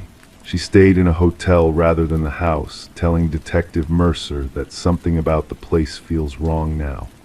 Emily described her sister as grounded and practical, with no history of mental health issues or erratic behavior. She confirmed that Sarah had been excited about the renovation project, but had never mentioned finding a sealed door. She would have told me, Emily insisted. We spoke 3 times a week. She would have sent photos, speculated about what might be behind it. That was her nature, curious but methodical. The investigation intensified. Police interviewed neighbors, who reported nothing unusual except for a blue pickup truck parked on the street the evening before Sarah disappeared. No one recognized the vehicle or could recall its license plate. Records showed no calls to Sarah's phone in the 24 hours before her disappearance except for one from Emily, which lasted 4 minutes and seemed routine based on cell phone records. 5 days into the investigation, forensic analysts examined the mysterious door outline in the hallway. Using specialized equipment, they determined that there was indeed a hollow space behind the wall, a space approximately 3 feet deep and 6 feet wide. But without causing significant damage to the historical structure, they could not access whatever might be within. It was Emily who made the connection that changed the direction of the investigation. While going through Sarah's research materials, she found notes about Edward Colton, the previous homeowner. Sarah had been digging into his history, discovering that before his retirement, Colton had worked as a contractor specializing in historical renovations. More significantly, she had uncovered newspaper clippings from 1972 regarding the disappearance of Colton's fiancée, Margaret Winters. Margaret had reportedly left Colton just weeks before their wedding, leaving behind only a brief note saying she needed to find herself, a not uncommon occurrence in the early 1970s. No one had questioned her disappearance at the time. No investigation had been launched. Margaret simply vanished from Blackwell and from public record. When Detective Mercer presented this information to his captain, a search warrant was quickly approved. On January 22nd, a week after Sarah's disappearance, construction workers carefully removed the section of wall containing the sealed door. What they found behind it would haunt the small town of Blackwell for years to come. A small room more accurately described as a closet contained human remains. Forensic analysis would later confirm they belonged to Margaret Winters, who had been in her early 20s at the time of her death. The cause of death appeared to be blunt force trauma to the skull. The space had been sealed, plastered over, and wallpapered, effectively hiding the crime for over 40 years. But there was no sign of Sarah Latimer. As the investigation into both cases deepened, Detective Mercer discovered something else. In the basement of the home, beneath a workbench, investigators found a journal belonging to Edward Colton. The final entries, written in shaky handwriting just months before his death, contained confessions and ramblings. "She keeps knocking from inside the wall. I know it's impossible. I sealed that door myself. No one could survive in there. No one could know. But at night I hear the knocking. One knock, then silence, then a knock in return, as if she's communicating with someone, as if she's not alone in there." The journal raised more questions than it answered. Had Colton been experiencing hallucinations in his final days? Was the knocking real or imagined? And what connection, if any, did it have to Sarah's disappearance? 3 weeks after Sarah vanished, a hiker found her car parked at a trailhead 50 miles north of Blackwell. The keys were in the ignition, and her wallet was in the glove compartment, but the vehicle otherwise showed no signs of disturbance. Search teams with dogs combed the surrounding wilderness for days, but found no trace of Sarah. Detective Mercer continued to follow leads. He interviewed former neighbors of Edward Colton, learning that the man had become increasingly reclusive in his later years, often speaking about something wrong with the house. He discovered that Sarah had withdrawn $3,000 from her savings account 2 days before her disappearance money that was never found, and he carefully examined the renovation blog, noting Sarah's increasing fascination with the house's history. Her final post had been made at 10:42 p.m. on January 12th. At 11:17 p.m. that same night, her phone had received a text message from an unknown number. The message contained just 3 words: "Don't open it."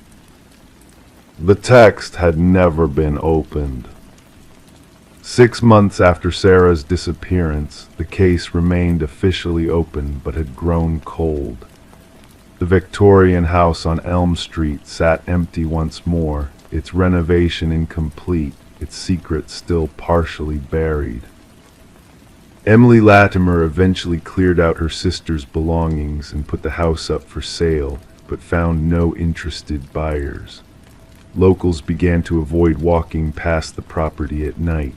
Some claimed to hear knocking from within the walls, one knock, followed by silence, followed by another knock in response. Detective Mercer retired the following year, but kept a file on the case at home. Sometimes, late at night, he would review his notes, studying the photographs of the sealed door, the empty room behind it, the journal entries of a possibly deranged old man.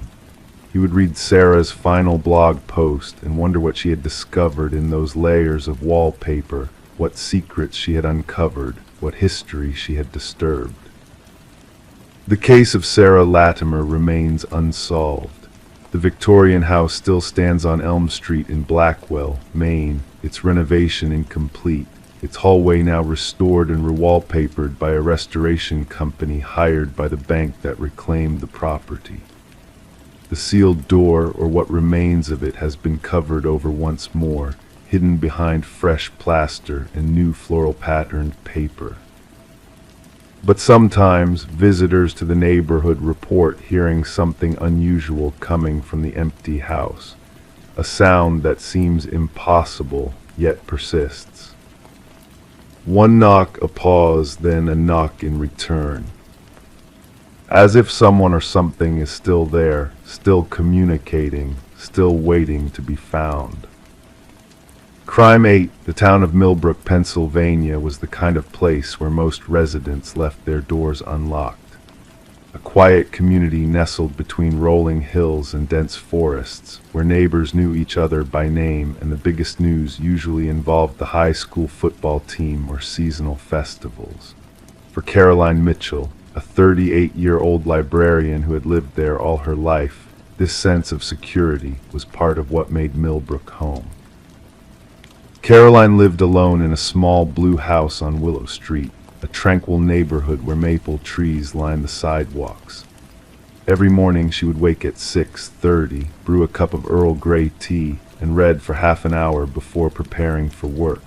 Her colleagues at the Millbrook Public Library described her as meticulous and kind, the type of person who remembered everyone's birthdays and kept careful track of which books each regular patron might enjoy. On the morning of October 12, 2018, Caroline's routine was interrupted by a knock at the door. She wasn't expecting any deliveries. When she opened the door, there was no one there, only a brown paper package sitting on her welcome mat. It was roughly the size of a shoebox, wrapped in brown paper and tied with rough twine. There was no return address, no postage, just her name written in neat block letters. Caroline brought the package inside and placed it on her kitchen table. She examined it carefully, running her fingers over the twine. Something about it felt unsettling, though she couldn't explain why. With careful fingers, she untied the twine and peeled back the brown paper. Inside was a plain cardboard box. When she lifted the lid, Caroline's breath caught in her throat. 7 cloth dolls lay neatly arranged. They were handmade, each about 6 inches tall, with button eyes and stitched mouths. They weren't particularly well crafted. The stitching was irregular, the stuffing lumpy. But what drew Caroline's attention were the small paper tags attached to each doll's ankle with thin red thread. Each tag bore a name written in the same neat handwriting as the address on the package. The first doll wore a tiny blue dress. The tag read Emily Jensen. The second, in a green shirt and pants, was labeled Michael Cooper. The third, Rebecca Winters. Then David Nichols, Sarah Franklin, Thomas Lay, and Maria Gonzalez. Caroline stared at the dolls, a chill spreading through her body. She didn't recognize all the names but Emily Jensen. That name had been in the local newspaper about 2 years ago. A 19-year-old college student who had disappeared while walking home from a study group. They never found her. With trembling hands, Caroline picked up her phone and searched for the other names. One by one, the search results confirmed her growing dread. Each name belonged to someone who had vanished in or around Millbrook over the past 5 years. Some cases had received more attention than others, but all remained unsolved. Then she noticed something she had missed. At the bottom of the box lay another tag, no doll attached. Just a small piece of paper with her address, 42 Willow Street, Millbrook, PA. Detective James Harmon had worked for the Millbrook Police Department for 17 years. In a town of just under 15,000 people, major crimes were rare. The disappearances over the past few years had been the most disturbing cases of his career. Now, as he sat across from Caroline Mitchell in her living room, looking at the 7 dolls arranged on her coffee table, he felt the same unease that had plagued him throughout these investigations. "And you have no idea who might have left this package?" he asked, his voice calm despite the tension in his shoulders. Caroline shook her head. Her hands were wrapped around a mug of tea that had long gone cold. No, I didn't see anyone. There was just a knock, and when I opened the door, the package was there. Detective Harmon examined each doll carefully, wearing latex gloves. The craftsmanship was amateurish but deliberate. The faces were featureless apart from the button eyes and simple stitched mouths, but there were details on each that corresponded to the missing persons. Emily Jensen's doll had blonde yarn for hair, similar to the college students. Michael Cooper's doll wore a tiny fabric baseball cap, just like the one he was wearing in the missing person flyers. Have you received any strange calls or messages recently? Noticed anyone watching your house? Harmon asked. No, nothing, Caroline replied. I'm just a librarian. I don't have enemies. Harmon nodded slowly. We'll dust the package for prints and analyze the materials. In the meantime, I'm going to have an officer parked outside your house tonight. That night, Caroline couldn't sleep. She sat by her bedroom window, staring out at the police cruiser parked across the street. The dolls were gone, taken as evidence, but she couldn't shake the image of that last tag with her address. The investigation revealed little in the following days. No fingerprints were found on the package or the dolls. The materials, cotton fabric, button eyes, polyester stuffing, were all common items available at any craft store. The twine was standard hardware store variety. The paper for the tags came from ordinary printer paper. The only distinctive element was the red thread used to attach the tags, which was determined to be embroidery floss. 2 weeks after receiving the package, Caroline was reshelving books in the reference section of the library when she noticed a man watching her from between the stacks. When she turned to look directly at him, he disappeared. She caught only a glimpse, average height, wearing a gray jacket, perhaps in his 40s. Something about his stillness as he watched her remained imprinted in her mind. That evening, she mentioned the incident to Officer Reyes, who had been assigned to check on her regularly. The officer took notes but didn't seem overly concerned. A lot of people come and go in the library, she said, but we'll keep an eye out. 3 days later, Caroline found a single cloth doll placed on the driver's seat of her car, which she had left unlocked in the library parking lot. This doll had no clothes, no distinguishing features, just a blank cloth figure with button eyes and a tag bearing her name, Caroline Mitchell. The police increased their presence around Caroline's home and workplace. Detective Harmon interviewed library patrons and staff, showing them photographs of the missing persons, asking if anyone had noticed connections between them. The cases had seemed unrelated before. Different ages, different backgrounds, disappeared in different circumstances. But now, with the dolls connecting them, investigators searched for patterns they might have missed. Sarah Franklin's mother, a woman in her 60s with tired eyes and graying hair, came to the police station after hearing about the dolls on local news. Sarah used to make dolls, she told Detective Harmon, her voice barely above a whisper. Not good ones, she wasn't crafty, but she would make these simple cloth dolls, said it helped with her anxiety. Sarah had disappeared 3 years ago at age 32. She suffered from depression and social anxiety, lived alone, worked from home as a data entry clerk.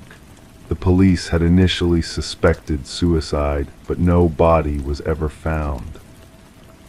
Another connection emerged. Thomas Lee had been a regular at the Millbrook Public Library before his disappearance. Caroline recognized his name, but couldn't recall interacting with him specifically. Library records showed he had checked out books on local history and craft making. As winter descended on Millbrook, the investigation seemed to stall. Caroline jumped at shadows and struggled to sleep. The dolls had been analyzed by forensic experts who found nothing to identify their maker. The police maintained their presence, but resources were limited, and as weeks passed without further incidents, the surveillance was gradually reduced. Then on December 18, Caroline found a small envelope in her mailbox. Inside was a photograph of her house taken at night, with her silhouette visible in the illuminated window. Written on the back in now familiar handwriting, "You're looking in the wrong places."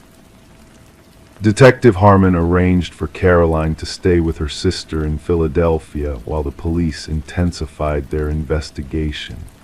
They combed through library records, looking for overlaps between patrons and the missing persons.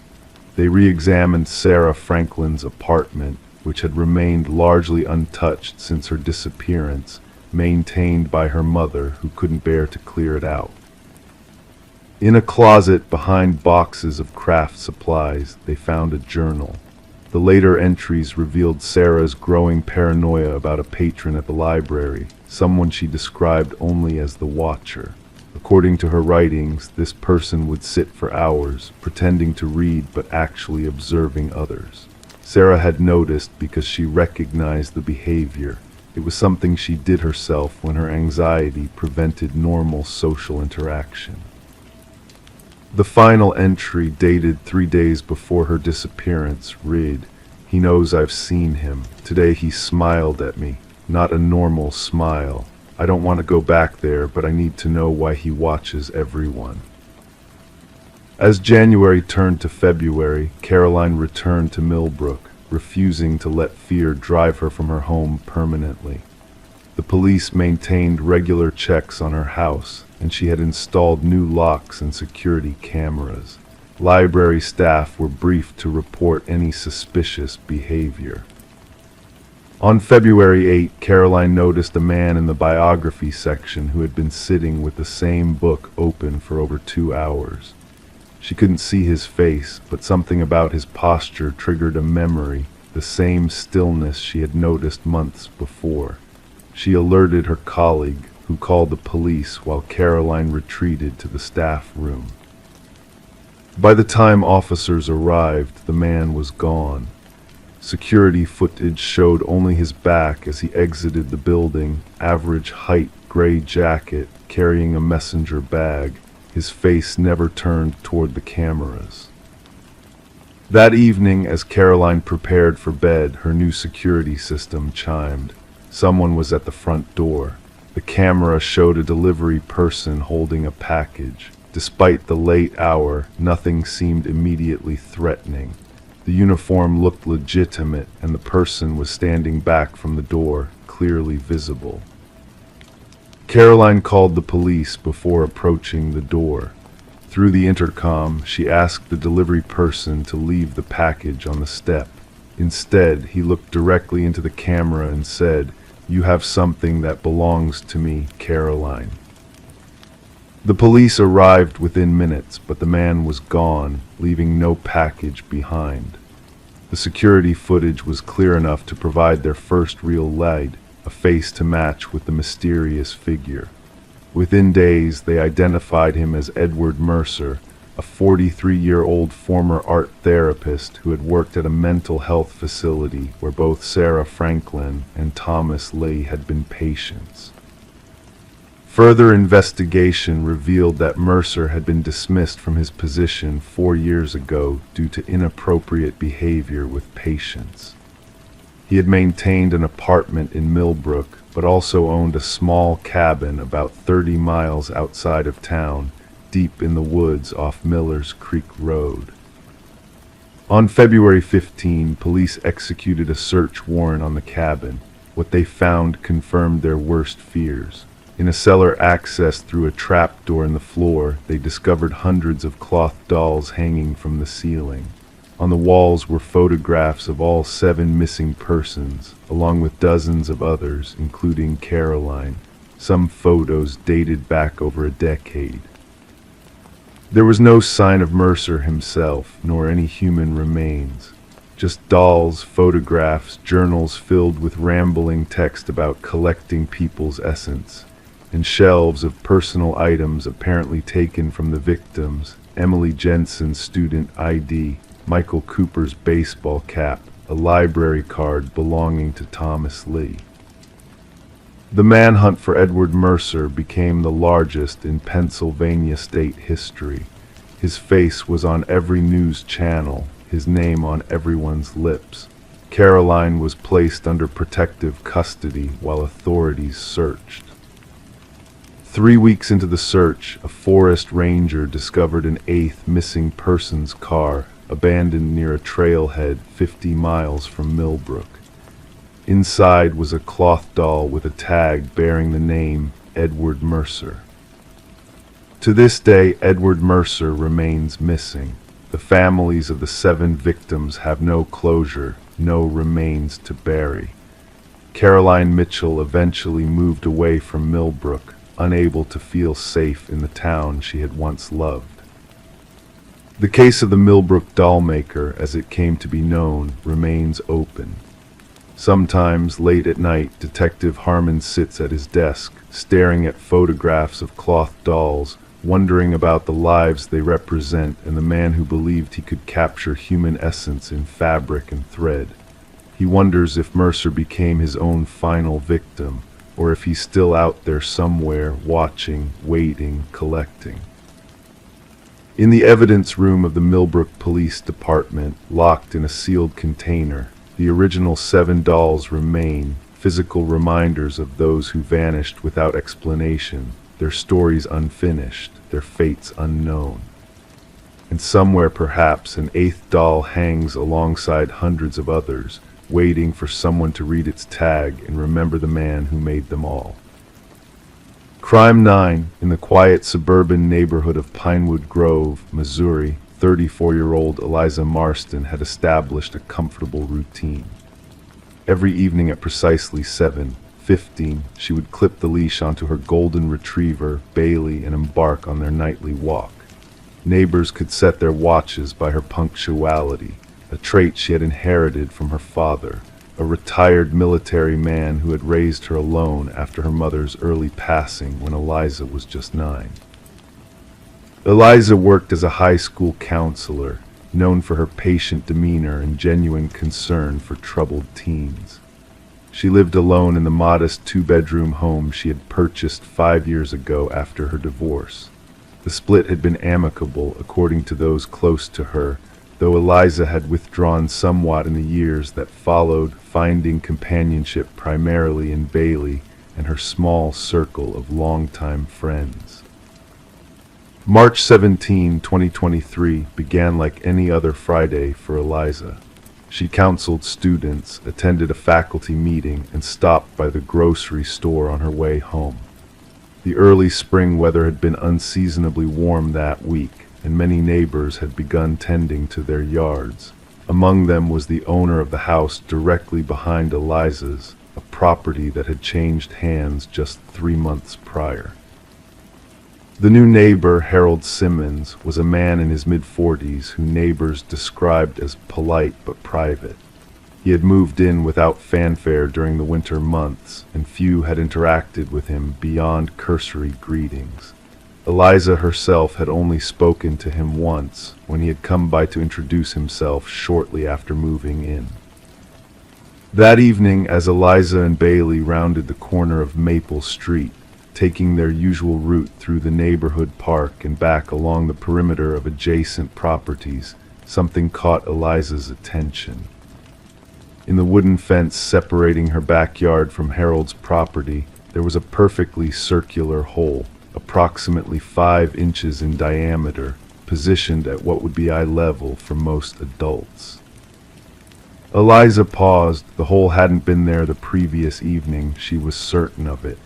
Bailey sniffed curiously at the base of the fence while Eliza peered closer. The edges of the hole were smooth, as though cut with precision.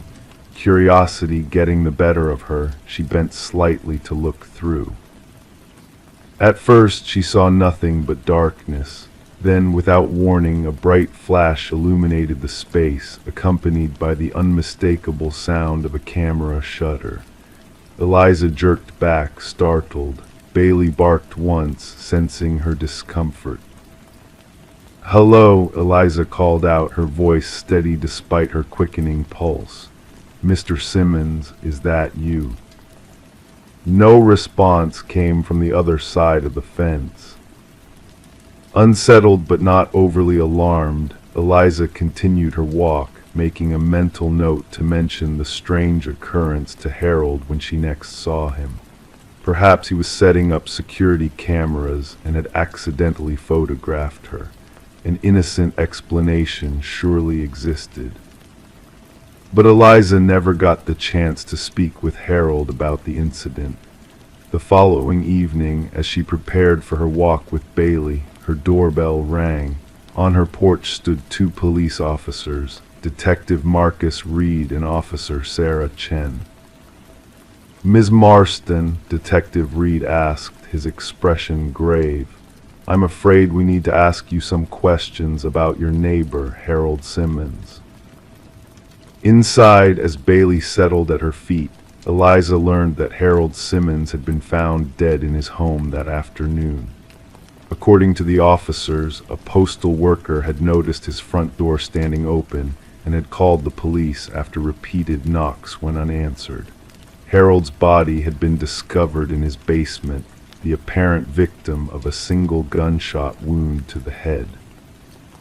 The medical examiner had preliminarily placed the time of death between 8 p.m. and midnight the previous evening, shortly after Eliza's encounter at the fence. "When was the last time you saw or communicated with Mr. Simmons?" Detective Reed asked, his pen poised above his notepad. Eliza recounted her discovery of the hole and the camera flash, a chill running through her as she realized how close in time it had been to Harold's estimated death. The detectives exchanged glances. "We'll need to check that out," Officer Chen said. "Would you mind showing us?" In the fading twilight, Eliza led the officers to the fence. The hole was still there, exactly as she had described it. Detective Reed shone his flashlight through it, illuminating what appeared to be Harold's meticulously maintained backyard. "We'll need to examine this from the other side," he murmured. "Ms. Marston, can you think of anyone who might have wanted to harm Mr. Simmons?" Eliza shook her head. "I barely knew him. He kept to himself, and I respected that. I never saw him have visitors, though." The investigation that followed revealed puzzling details about Harold Simmons. For one, the name appeared to be an alias. Police discovered multiple forms of identification in the house, each bearing different names but Harold's photograph. His fingerprints matched those of a man named Craig Westfield, who had been reported missing from Seattle 3 years earlier. Even more disturbing were the contents of a locked room in Harold's basement. When police finally gained access, they discovered what could only be described as a surveillance center. Multiple monitors displayed feeds from hidden cameras, including ones positioned in surrounding houses. One camera had been directed through the hole in the fence, aimed precisely at the path Eliza walked every evening. But it was what they found on Harold's computer that truly chilled investigators. Thousands of photographs, meticulously organized in folders labeled with dates stretching back years, documented the daily routines of not just Eliza, but dozens of other individuals across multiple states. Some of the subjects in these photographs had been reported missing. Others had been found dead under suspicious circumstances. "We believe Mr. Simmons or Westfield was tracking potential victims," Detective Reed explained to Eliza 3 days later. The hole in the fence was likely his most recent observation point. "But who killed him?" Eliza asked, unable to shake the thought that she might have been his next target. The detective's expression remained neutral. "That's what we're trying to determine. The weapon wasn't found at the scene, and the angle of the wound makes suicide unlikely. We're working on the theory that someone discovered what he was doing." As the investigation continued, more unsettling connections emerged. Harold had lived in 5 different states over the past decade, always in quiet neighborhoods, always alone, and always near individuals who later disappeared. In each location, he had stayed approximately 6 months before moving on. Most disturbing to Eliza was the discovery of a detailed dossier about her life, her schedule, her habits, even photographs taken through her windows when she thought she was alone. According to the timestamps, Harold had been watching her since before he had even moved into the neighborhood. 2 weeks into the investigation, police identified a new person of interest, Daniel Finch, a man whose sister had disappeared 3 years earlier in Oregon. The sister, Lisa Finch, had been one of the individuals documented in Harold's files. Daniel had apparently been conducting his own investigation, tracking the man he believed responsible for his sister's disappearance. Cell phone records placed Daniel in Pinewood Grove on the night of Harold's death. When questioned, he admitted to following Harold for months but denied any involvement in his death. "I wanted evidence to take to the police," Daniel insisted during questioning. "I watched him watching others. I saw him drill that hole in the fence that day, but I didn't kill him." The case took another turn when forensic analysis revealed that the bullet that killed Harold had been fired from a gun registered to one of his previous neighbors in Idaho, a gun reported stolen 2 years earlier. Investigators began to wonder if Harold had been collecting more than just photographs during his time in these neighborhoods. Meanwhile, Eliza found herself unable to feel safe in her home. The knowledge that she had been watched, documented, and potentially targeted had shattered her sense of security.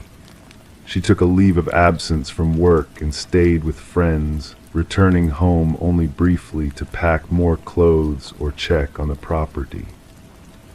During one such visit, almost a month after Harold's death, Eliza noticed something that had escaped her attention before. In her garden shed, behind a stack of planters, was a small hole drilled through the wooden wall, positioned at eye level and offering a direct view into her kitchen window. Beside it, tucked into a crevice, was a single camera memory card. When police analyzed the card, they found something unexpected. Images not of Eliza, but of Harold himself moving through his house. The final image, time-stamped at 9:47 p.m. on the night of his death, showed Harold looking directly at the camera, his expression one of shock and recognition. "Someone was watching the watcher," Detective Reed concluded grimly. The case of Harold Simmons remained officially unsolved.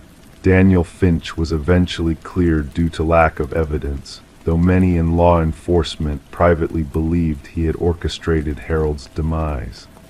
The memory card from Eliza's shed yielded no fingerprints or conclusive evidence about who had placed it there.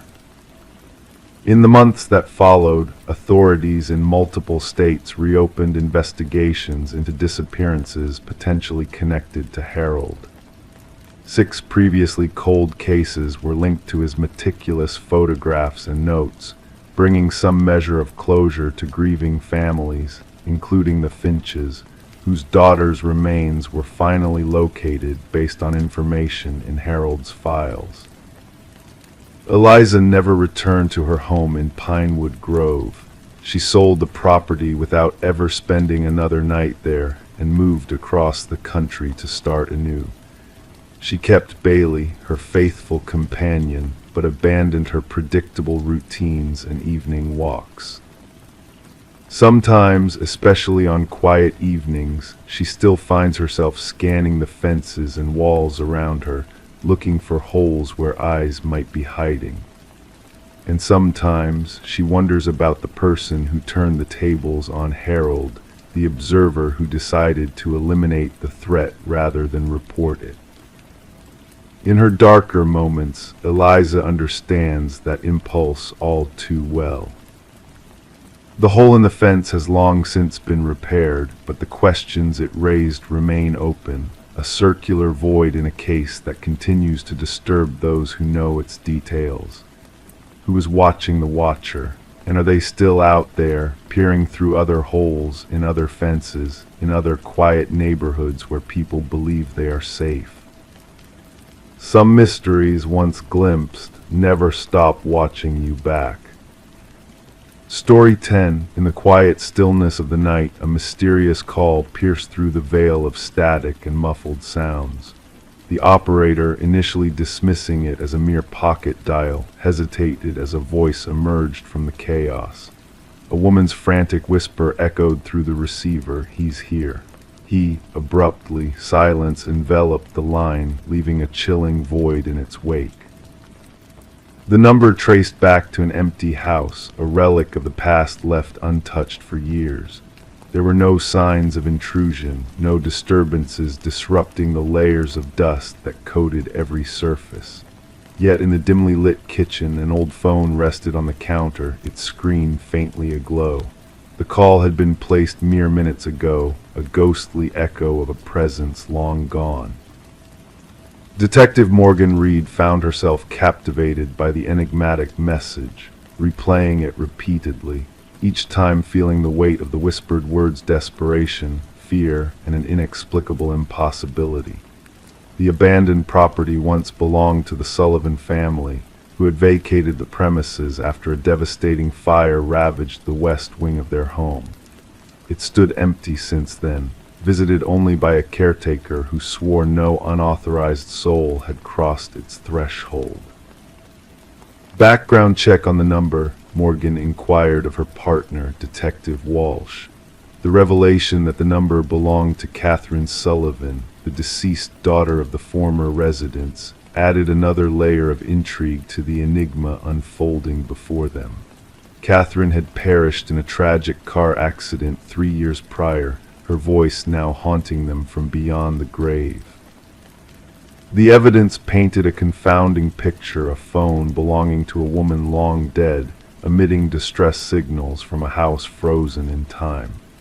The forensic team's exhaustive search yielded no tangible leads, no fingerprints save for indistinct smudges, no trace of entry or exit. It was as though the phone had materialized out of thin air, disrupting the pristine layer of dust with its enigmatic presence. The heart of their investigation became the haunting, recording the static-laden transmission, the rhythmic breathing, and the 5 chilling words that reverberated in their minds. Voice analysis confirmed the spectral voice as Catherine Sullivan's with an unsettling 98% certainty. The call had been placed at the exact moment of her demise, a ghostly echo from the past defying all logical explanation. Morgan and Walsh delved into Catherine's past, interrogating those who had known her. Her father, now remarried, appeared genuinely perplexed by the unearthed mystery. Her mother, a solitary figure in a modest apartment, crumbled upon hearing the spectral message, recognizing her daughter's voice tinged with fear and despair. The pieces of the puzzle began to coalesce when Catherine's mother unearthed a journal from her daughter's belongings, a chronicle of a relationship veering from affection to control, isolation, and ultimately dread. The final entry, a harbinger of tragedy, spoke of impending danger and a plea for justice from beyond the grave. Confronted with the damning evidence, Catherine's former boyfriend, Mark Jennings, found his facade of innocence crumbling under Morgan's scrutiny. The journal's revelations, coupled with discrepancies in his alibi and unexplained knowledge of Catherine's whereabouts on the night of her demise, painted a damning portrait of a man with dark secrets to hide. A pivotal discovery emerged as investigators revisited the site of Catherine's fatal accident, unearthing her actual phone buried near the crash site. The buried device revealed a chilling narrative of Mark's sinister machinations, deleted texts detailing his pursuit, his aggression, and his ultimate betrayal of a young woman whose voice had refused to be silenced. Re-examined evidence from Catherine's autopsy shed light on the true nature of her demise, revealing a harrowing truth hidden beneath the guise of a tragic accident. Defensive wounds, bruising indicative of struggle, all pointed to a violent end orchestrated by a man consumed by possessiveness and malice. As the net closed in on Mark, the truth unraveled a twisted game of manipulation, deceit, and a macabre attempt to perpetuate a facade of innocence through spectral machinations. His arrest marked the dawn of justice for Catherine Sullivan, a voice from the beyond guiding the hand of retribution. The trial that followed was swift, the jury unanimous in their verdict of first-degree murder. Catherine's mother, clutching the journal that bore witness to her daughter's ordeal, found solace in the culmination of her daughter's quest for justice. The phantom call, once a source of mystery and dread, now stood as a testament to the resilience of a voice silenced but never extinguished. And so the phone from the abandoned house now rests in the confines of an evidence locker, a silent sentinel to a tale of tragedy and triumph. Officers' whisper of phantom rings echoing through the empty halls, a spectral reminder of a woman's unwavering resolve to speak her truth, even in death. Catherine's story endures, not as a ghostly fable, but as a testament to the enduring power of a voice that refuses to be silenced. Story 11, the costume emporium prepared to shutter its doors, clearing out remnants of eras past. Amidst the fading echoes of time, a lone woman reached out for a mask nestled on a forgotten shelf, its delicate features etched with an uncanny lifelike quality. As she laid it upon the worn counter, the cashier faltered, a whisper escaping his lips, "That's not ours." Puzzled, she sought a tag but found none, prompting a nonchalant shrug before carrying it home. That fateful night, a hushed rustle roused her from slumber, a mere whisper of fabric in motion.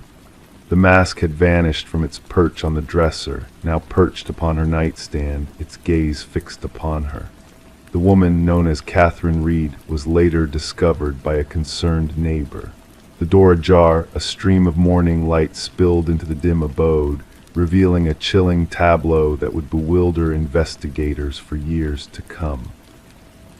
Detective Morgan arrived at the scene, where forensics meticulously documented the haunting stillness. The rhythmic click of shutters punctuated the muted exchanges as an officer remarked on the absence of forced entry. The detective, attuned to subtle nuances, observed ajar drawers and a lipstick-stained water glass amidst an otherwise unassuming setting, save for the lifeless figure that would never stir again. The medical examiner, with a solemn countenance, could not ascertain the cause of death upon initial examination. No visible wounds, no signs of struggle, only an expression of terror etched into Catherine's features, frozen in time. Bending closer, the detective murmured, something frightened her to her very core. Catherine, a reclusive art appraiser known for her discerning eye, possessed an uncanny knack for authenticity. Colleagues attested to her ability to discern subtle discrepancies, a skill that perhaps led to her untimely demise. Security footage from the costume emporium unveiled a peculiar exchange, as the cashier and owner alike disavowed knowledge of the enigmatic mask's origins. Journeying into the shop's barren confines, the detective confronted the owner, who nervously divulged the mask's inexplicable appearance during a clearance sale, tracing back to an estate sale fraught with peculiar circumstances. Forensics unearthed microscopic fibers clutched in Catherine's grasp, a blend of human hair and an enigmatic organic material eluding identification.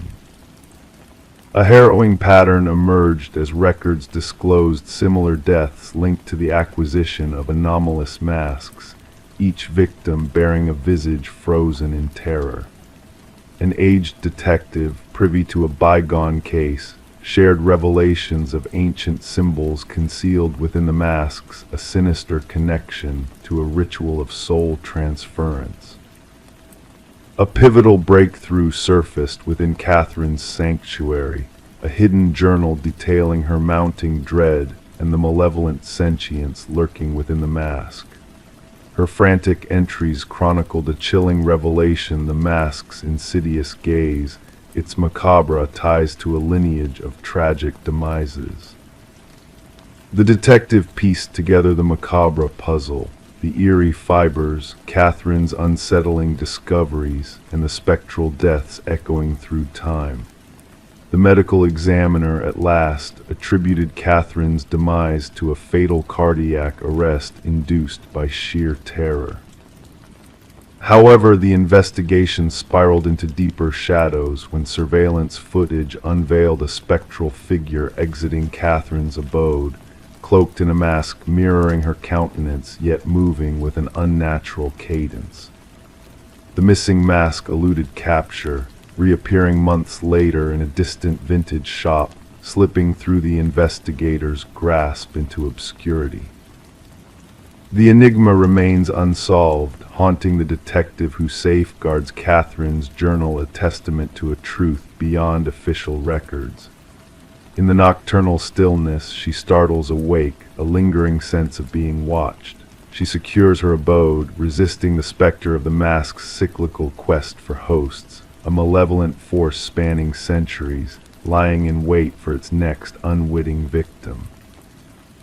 Out there in the deep shadows, the mask bides its time, hungering for what lies beneath mortal masks, a relentless force lurking in the darkness, poised to ensnare another soul in its unending dance of terror. Story 12. The aged envelope exuded a sense of history, its once white edges now tinged with a faded yellow hue, a stark contrast to the fresh stamp affixed to it, marking its recent journey through the postal system. With a delicate touch, the detective unfolded the envelope, revealing a single sheet of paper within. The message, typed in a rushed and uneven font, read, "I am sorry for what I did." A peculiar dampness clung to the paper, carrying with it a faint hint of iron that lingered in the air. It was only upon closer inspection that the detective noticed a reddish smear adorning the bottom edge of the page, a chilling revelation. Detective Sarah Morgan, a seasoned investigator, carefully placed the letter into an evidence bag, her gloved hands moving with precise expertise. The forensic team's analysis confirmed her suspicions. The reddish stain was indeed human blood, its DNA matching that of an unsolved homicide victim, Rebecca Warren, a young journalist whose brutal murder had long haunted the department. Rebecca had been discovered in her apartment, life taken by multiple stab wounds, her work scattered around her, hinting at a connection between her death and the stories she was pursuing. Despite exhaustive efforts, the case had grown cold until this mysterious letter arrived, bearing a message of remorse or manipulation. The letter, with minimal fingerprints and a postmark as the sole lead, prompted Detective Morgan to convene her team for a crucial briefing. As they gathered in the dimly lit room, surrounded by haunting crime scene photos and fruitless leads, she affixed the image of the letter to the board, declaring, "This changes everything. Our perpetrator shows signs of guilt." Her longtime partner, Detective James Chen, offered a counterpoint, suggesting the blood may be a calculated taunt rather than a genuine display of remorse. Tracing the unique typewriter patterns to a rare, decades-old model, the team embarked on a new phase of the investigation, delving into Rebecca's unfinished story on a politically connected family. As they revisited her life, a pattern emerged, pointing towards potential suspects. Rebecca's boyfriend, Michael Barnes, once a grieving partner, now exhibited telltale signs of unease in light of the new evidence, hinting at hidden truths. With the arrival of a second letter, bearing a longer confession and the same bloody signature, the focus shifted to the deceased patriarch's mansion, where interviews with the family uncovered layers of deception and betrayal. The forensic breakthrough linking the letters to a member of the household led to a chilling discovery: a hidden room within the mansion, filled with incriminating evidence tying the family to Rebecca's murder. The unraveling of the intricate web of lies culminated in a shocking revelation: collusion between Rebecca's boyfriend, Michael, and the family's eldest son, Richard. The trial that followed exposed the depths of their treachery, with a damning recording from the youngest daughter, Eleanor, sealing Richard's fate. As justice was served, Detective Morgan found solace in providing closure to Rebecca's grieving parents, knowing that the truth, no matter how carefully concealed, would always find its way to light. The blood-stained letters, now stored away as relics of a twisted tale, stood as a somber reminder that even the most meticulously planned crimes bear the marks of guilt and consequence. The case of Rebecca Warren echoed through the halls of detective training, a testament to the power of intuition and the unyielding weight of a killer's conscience, proving that in the realm of justice, no secret remains hidden forever. Story 13. The river flowed lazily that morning, its surface smooth as glass, undisturbed by the gentle breeze.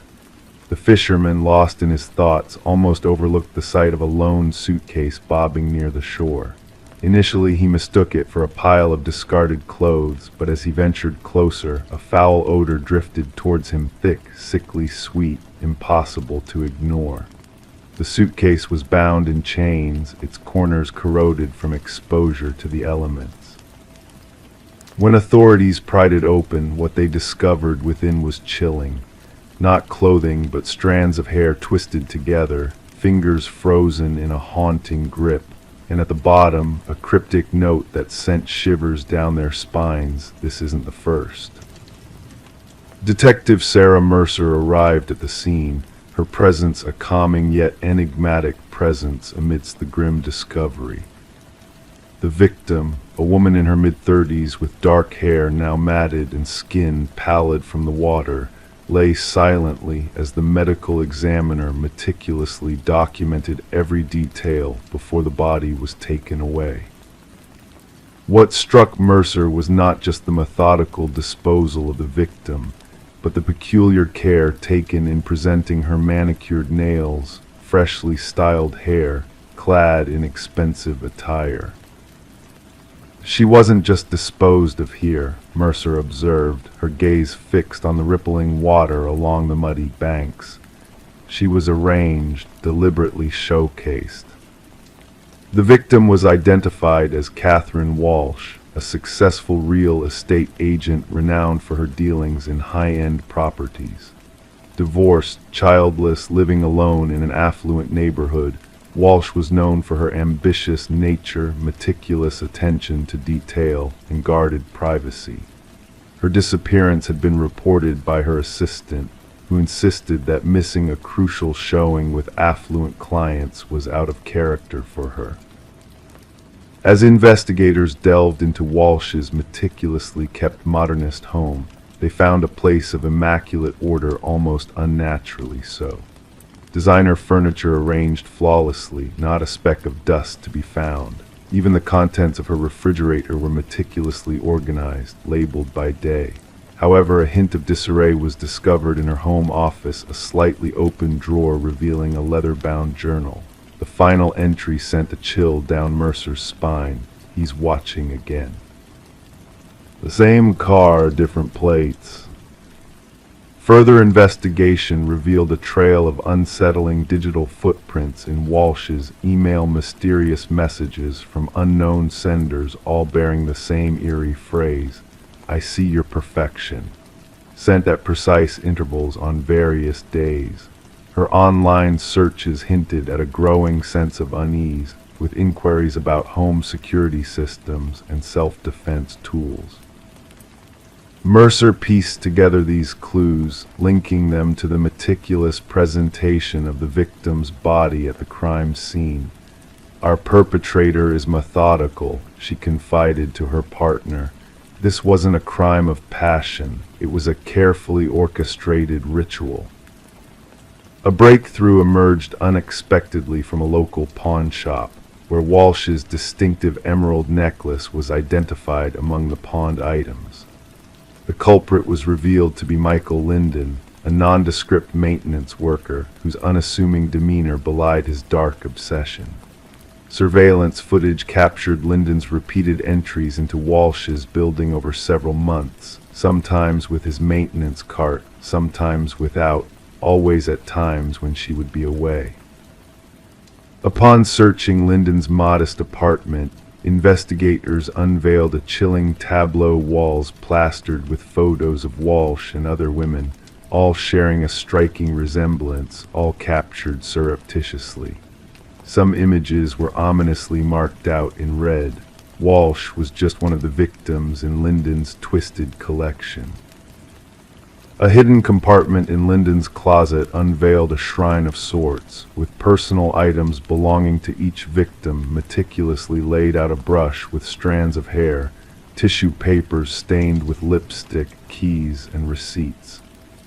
Each collection accompanied by a meticulous notebook detailing their daily lives, habits, and preferences.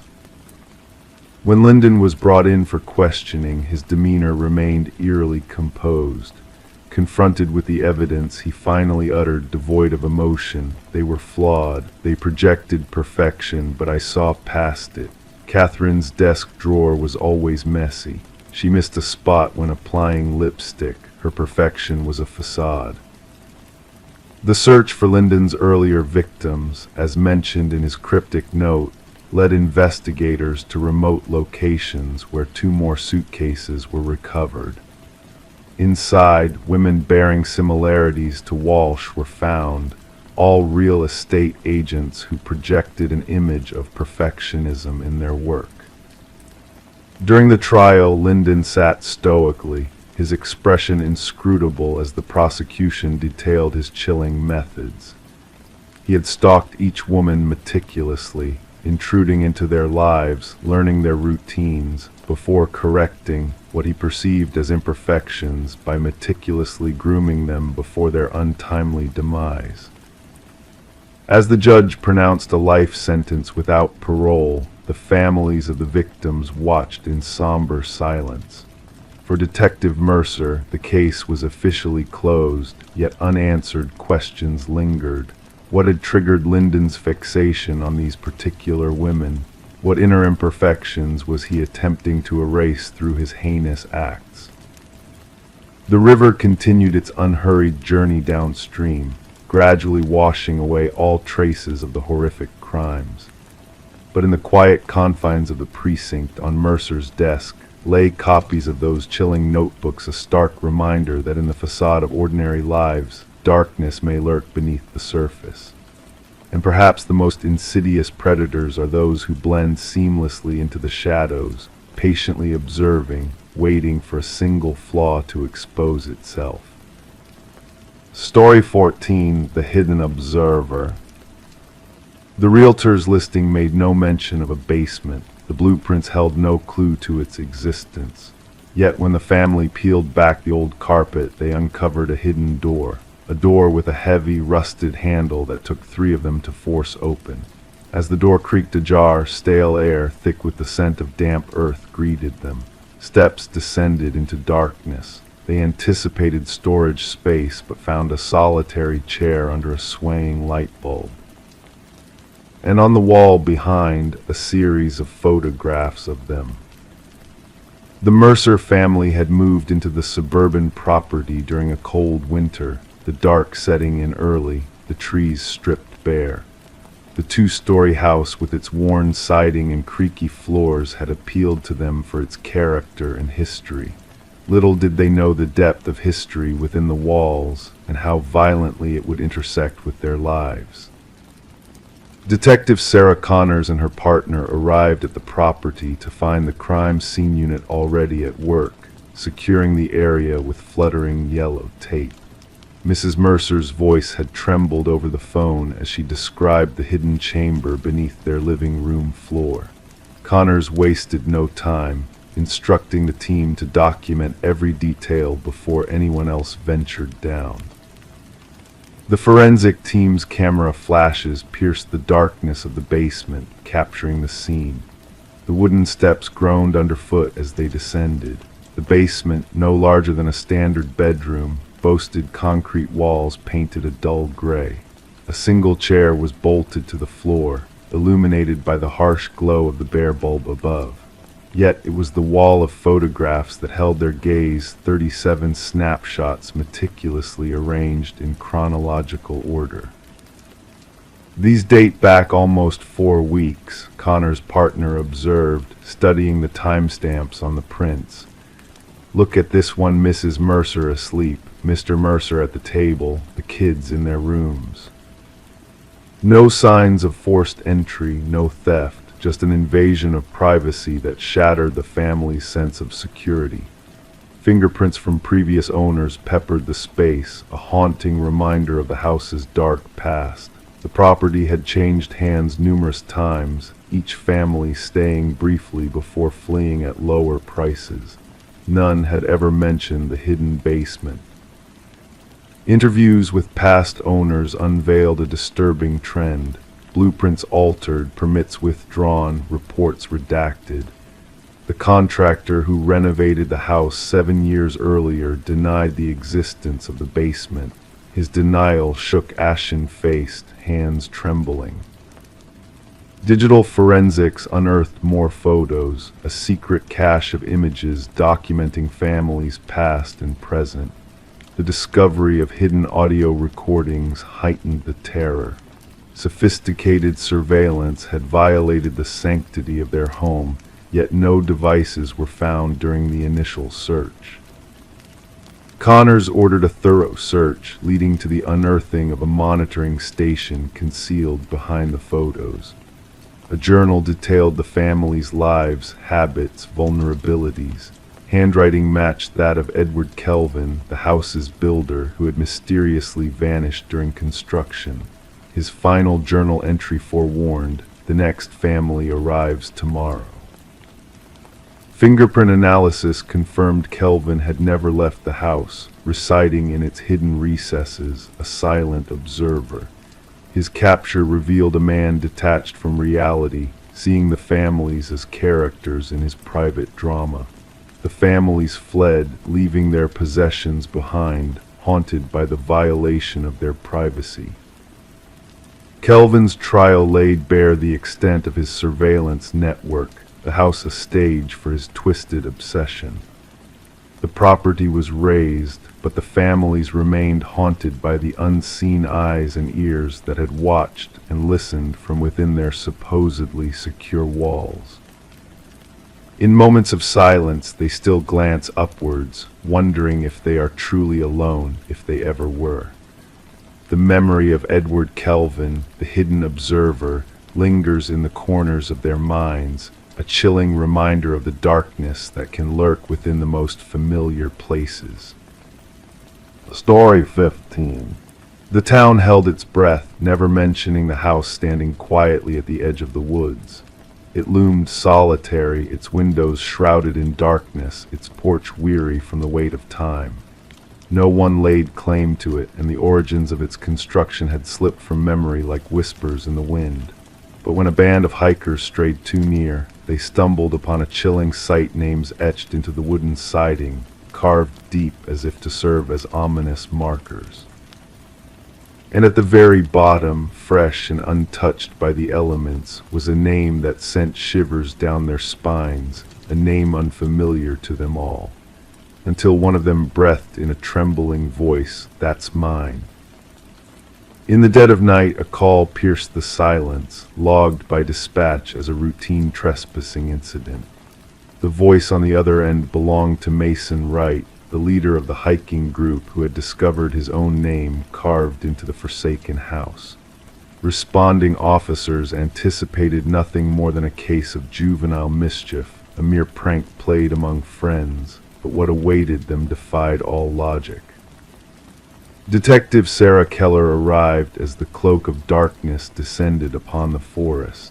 Her flashlight pierced through the shadows, casting light upon the weathered front of the mysterious dwelling.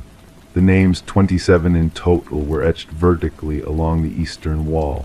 Some had faded into obscurity with the passage of time, blending almost seamlessly with the weathered wood.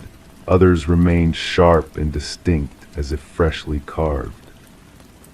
And there at the bottom, Mason Wright, the carving still bearing traces of newly cut wood. "I've never set foot here before," Mason insisted, his breath materializing in wisps in the frosty air. "I cannot fathom how anyone would know my name." The probe commenced with thorough background checks on each name listed. The findings sent a chill down the spines of the detective team. Every name belonged to an individual reported missing over the past 40 years. Some cases had grown cold, while others remained open.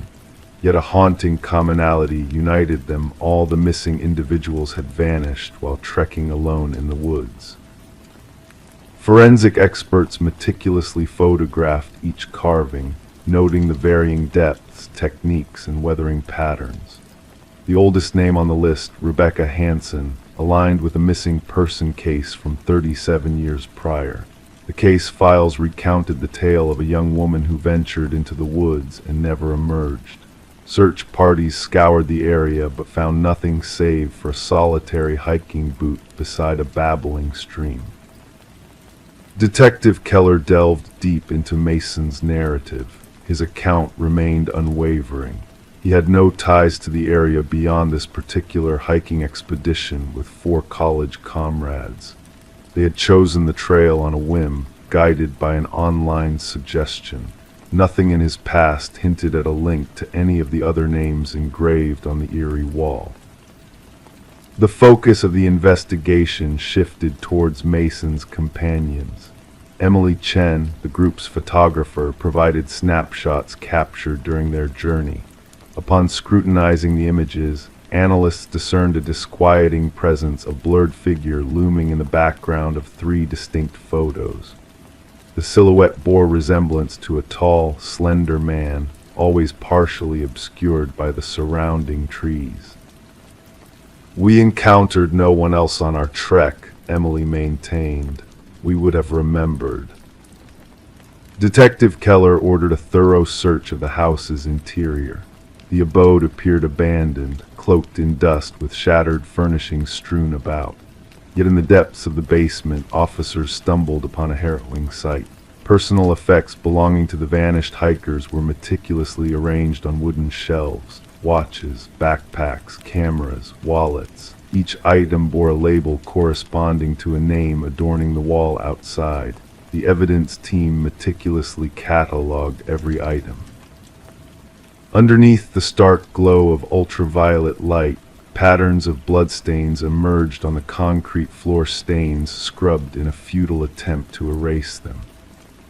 Despite utilizing ground-penetrating radar, no bodies were unearthed beneath the dwelling, yet cadaver dogs repeatedly signaled towards the densely forested area at the back of the property. As the inquiry intensified, Detective Keller observed peculiar behavior exhibited by Mason Wright. He reported peculiar incidents, whispers lingering outside his abode, footprints in fresh snow leading to his doorstep but vanishing on the return journey, shadowy figures observing from the dimly lit street. The department assigned an officer to safeguard him, but Mason's paranoia spiraled out of control. A breakthrough surfaced when researchers unearthed buried land records within county archives. The home had once belonged to a recluse hunter named Victor Blackwood. Neighbors spoke of fleeting encounters with the unnaturally tall, emaciated man who shunned social interactions. Blackwood vanished without a trace 15 years prior, his disappearance left uninvestigated. Detective Keller secured a warrant to delve deeper into the encompassing forest. The search party stumbled upon a series of rudimentary hunting blinds strategically positioned along frequented hiking trails. Within one, they stumbled upon a journal brimming with meticulous observations, notes on hikers, their routes, gear, and routines. The script mirrored that of Victor Blackwood's scant documents. The journal entries evolved from early accounts of hunting techniques for animals to chilling narratives regarding humans as prey, their behaviors, weaknesses, and the methods employed in their collection. The final entries meticulously chronicled the stalking of each victim on the wall, complete with elaborate depictions of how Blackwood selected his quarry. A manhunt for Blackwood was launched across multiple jurisdictions. Helicopters equipped with thermal imaging scoured the forest canopy, while tactical units meticulously combed every crevice and cavern. Yet the elusive suspect remained beyond reach. Mason Wright ceased all communication.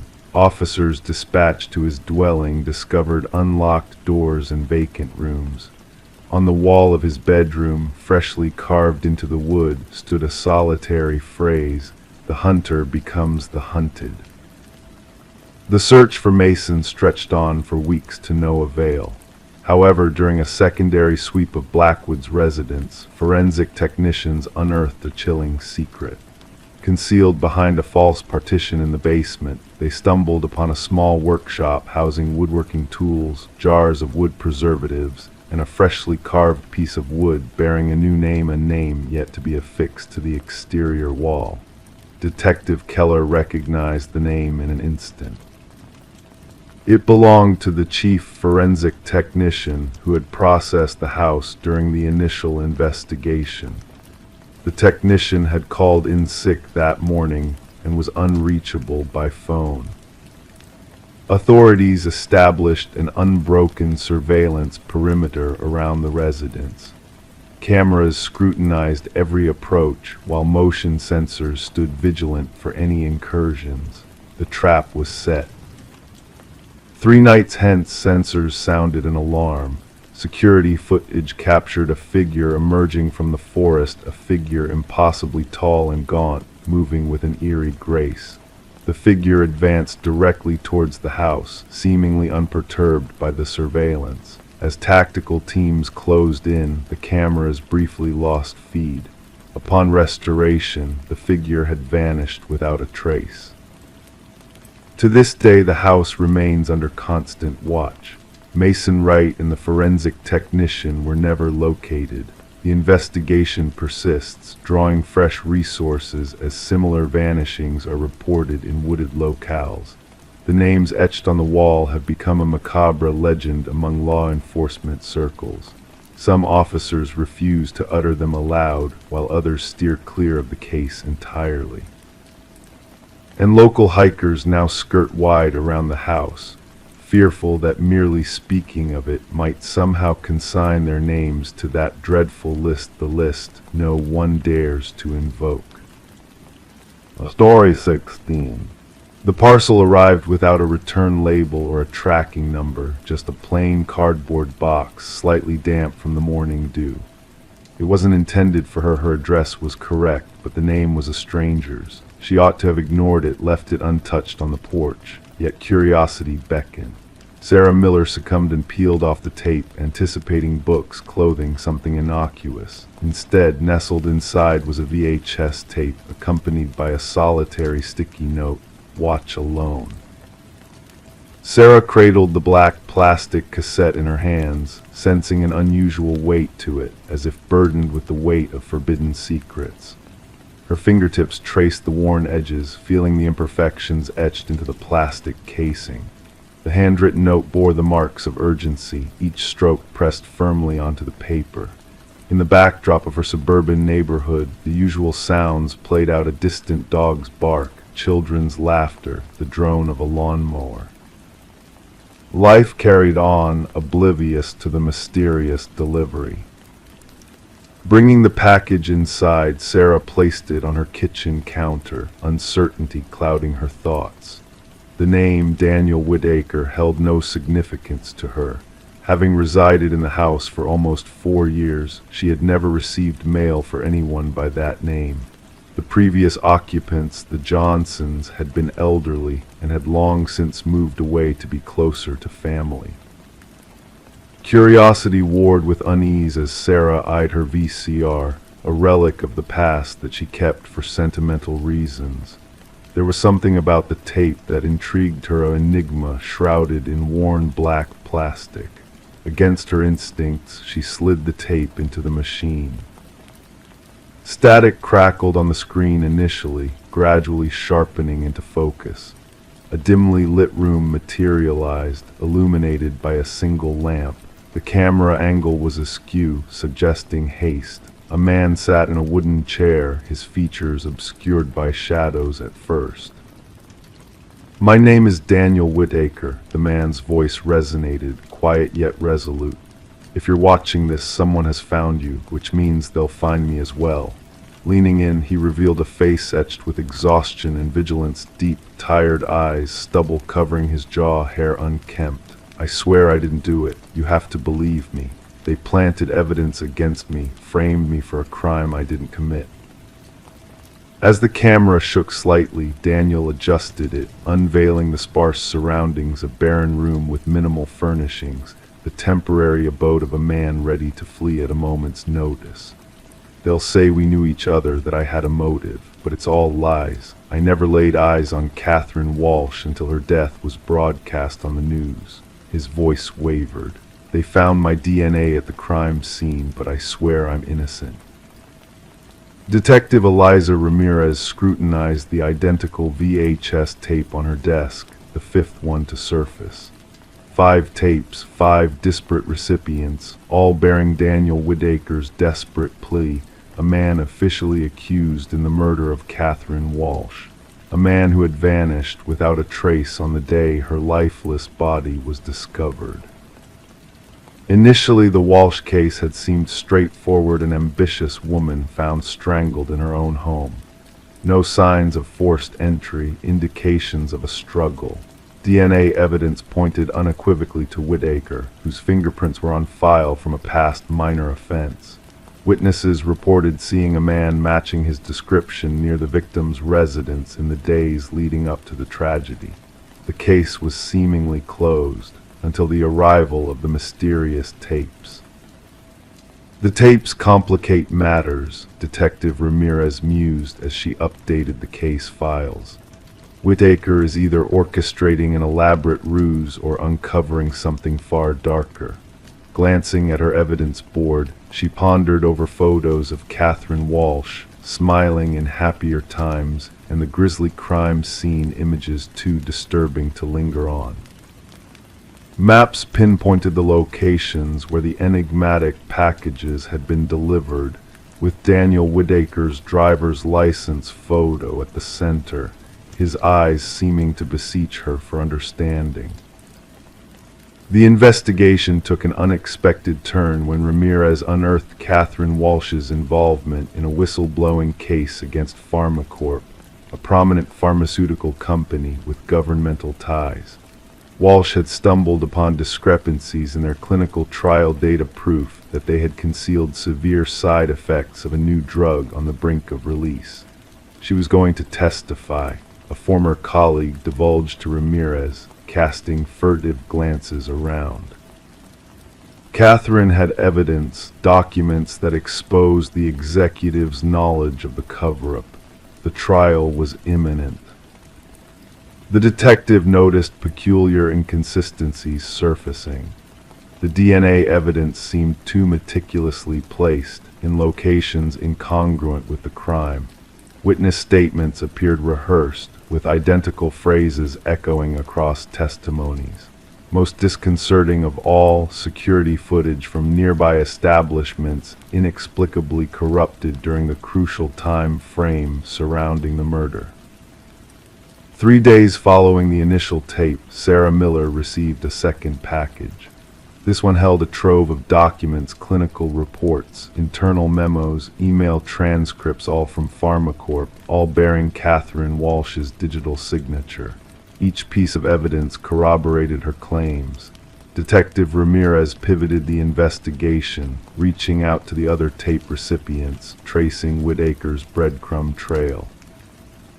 Whitaker, an IT security contractor for PharmaCorp, had never crossed paths with Catherine, but he had chanced upon her name flagged in a security protocol he shouldn't have accessed. They were surveilling her, Whitaker disclosed in a subsequent tape. I saw the orders for surveillance in the system. They knew she had incriminating evidence, and then I found myself locked out of the network. The next day she was dead, and suddenly I was framed as her killer.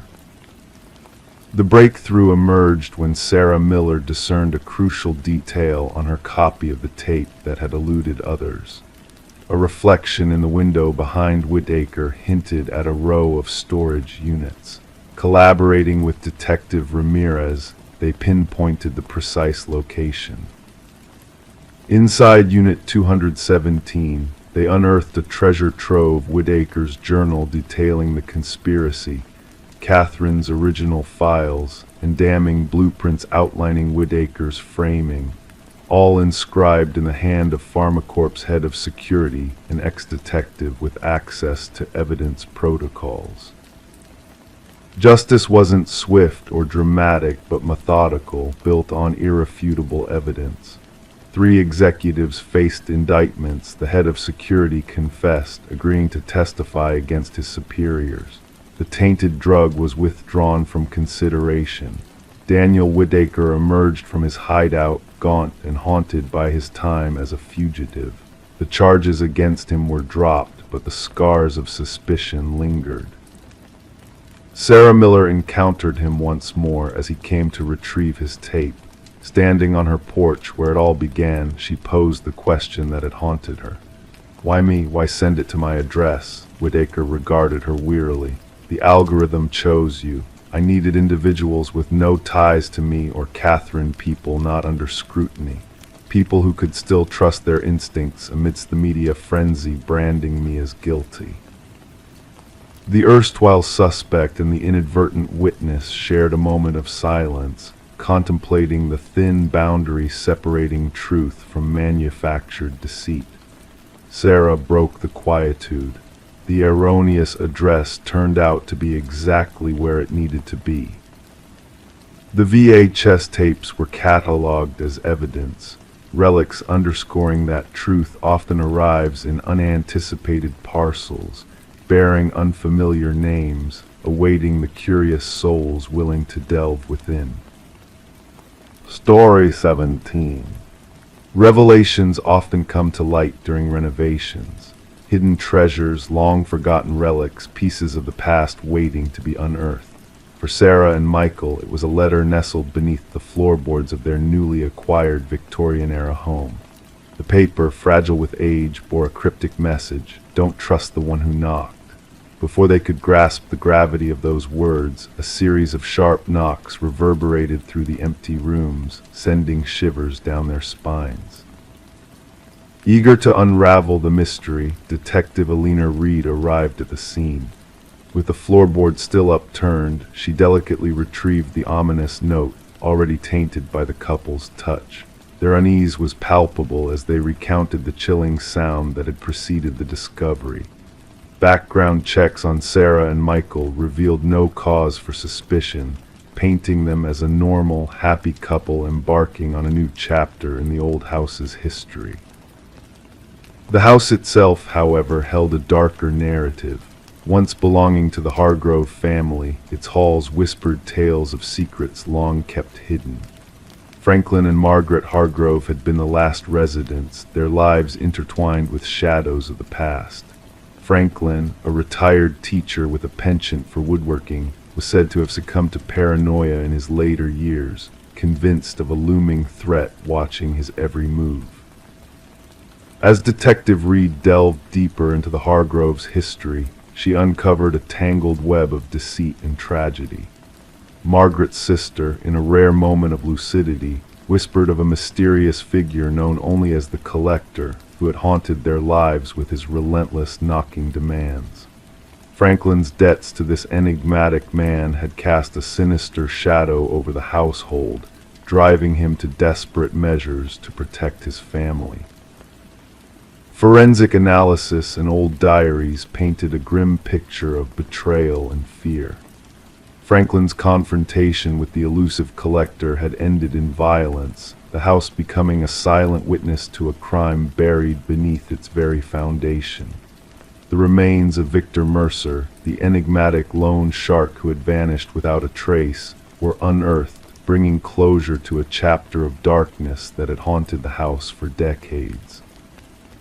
Sarah and Michael, unable to bear the weight of the house's tragic past, chose to part ways with the property, leaving it abandoned and silent.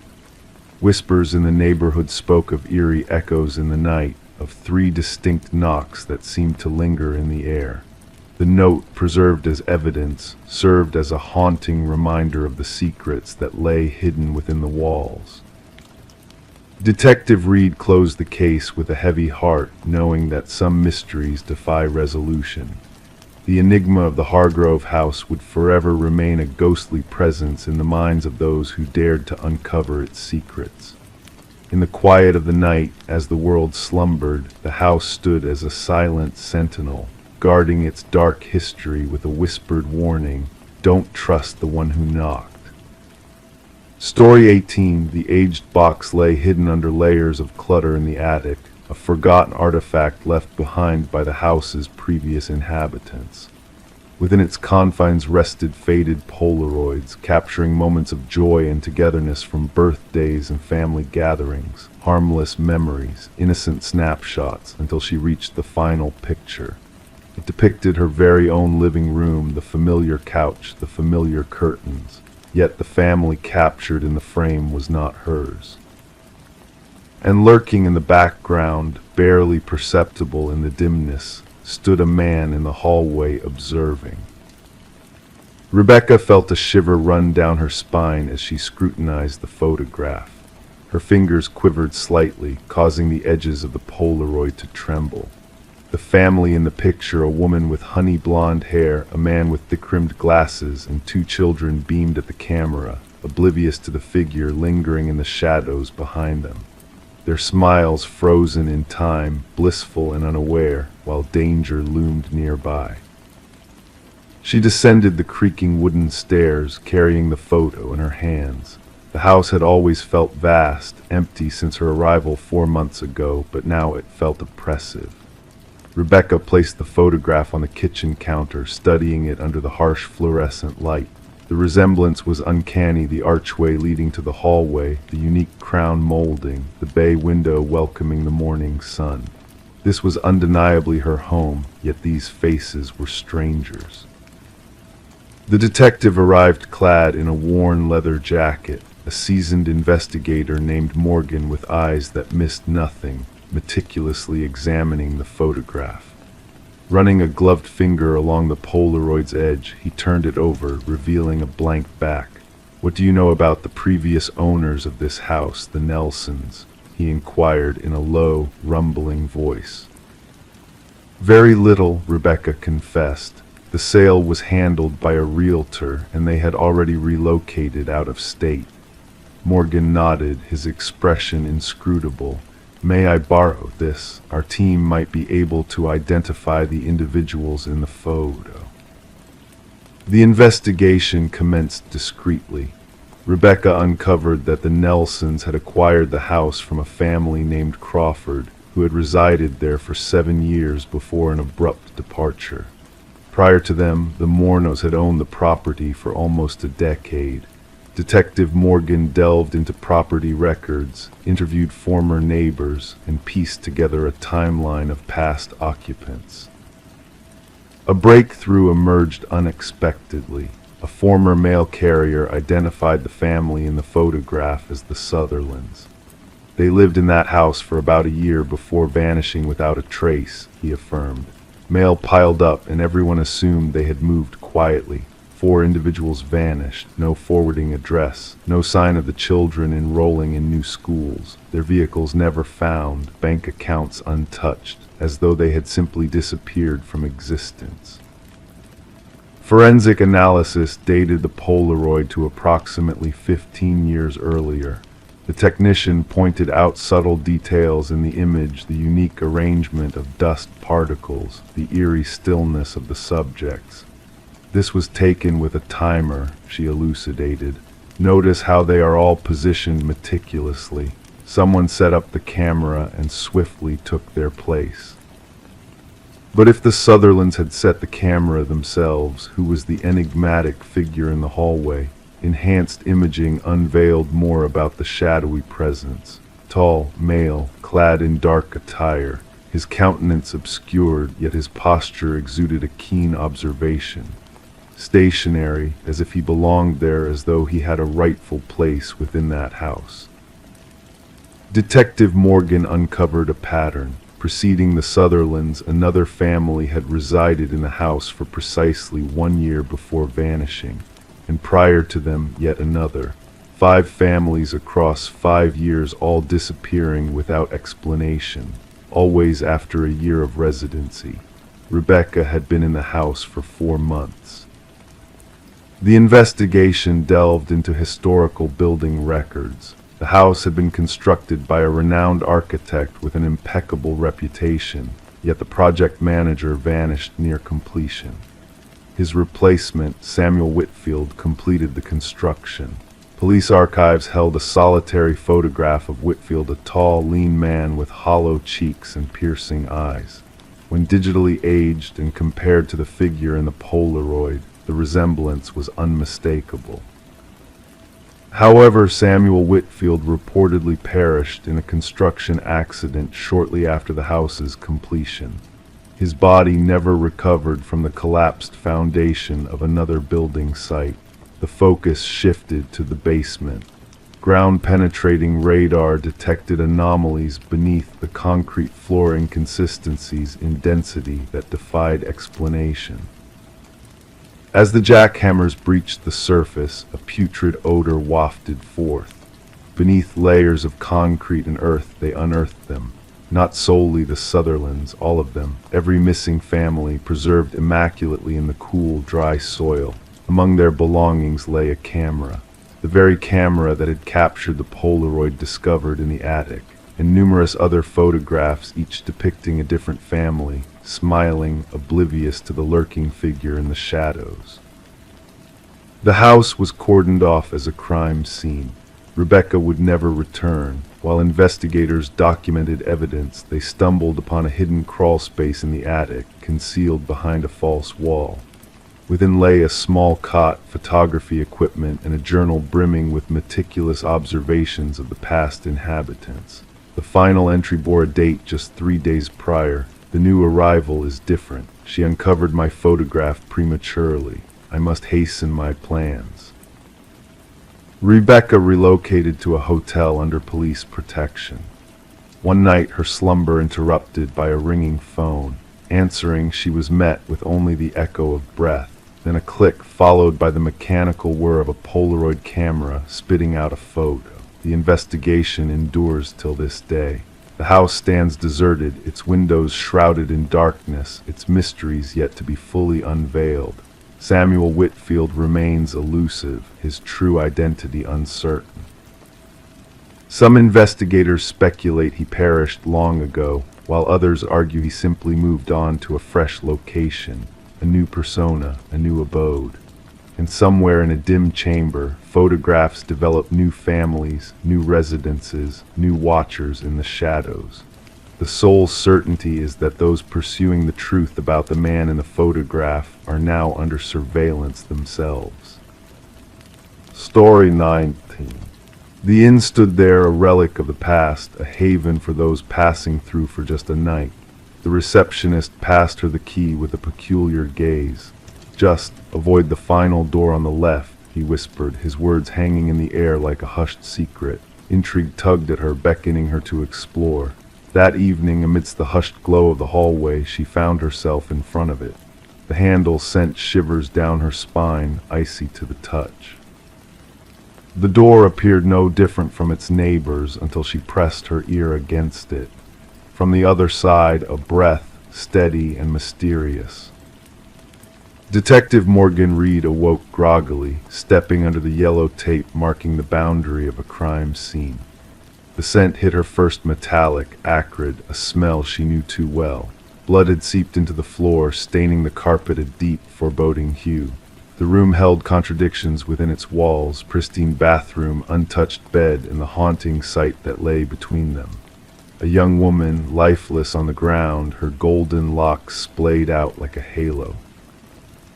Her vacant gaze fixed on the ceiling, frozen in a moment of shock or dread. Reed knelt beside her, mindful not to disturb the evidence markers scattered around.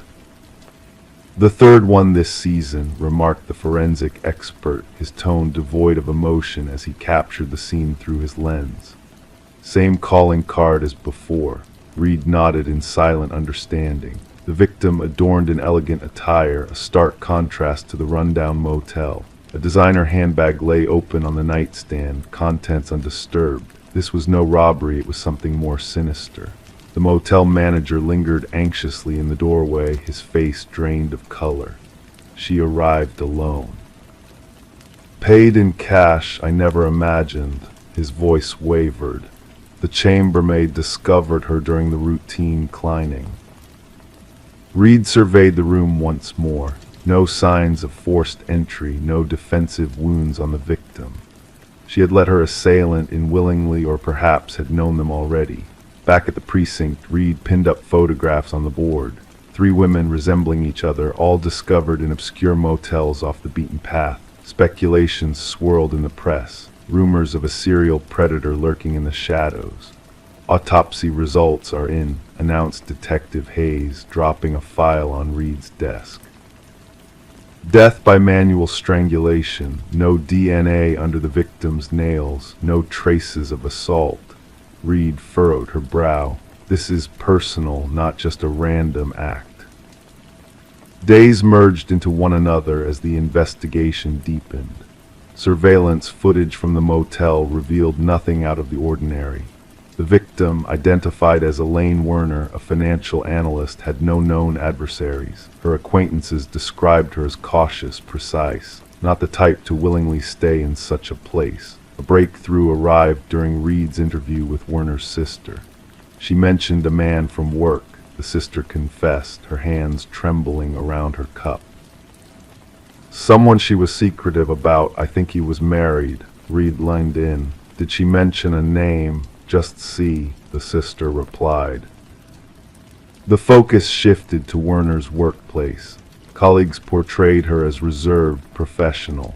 None were privy to any relationships she might have had. However, a business card tucked within Werner's desk calendar led Reed to Charles Emerson, senior vice president. Emerson exuded charm and composure when questioned, concerned, cooperative, keeping a safe distance.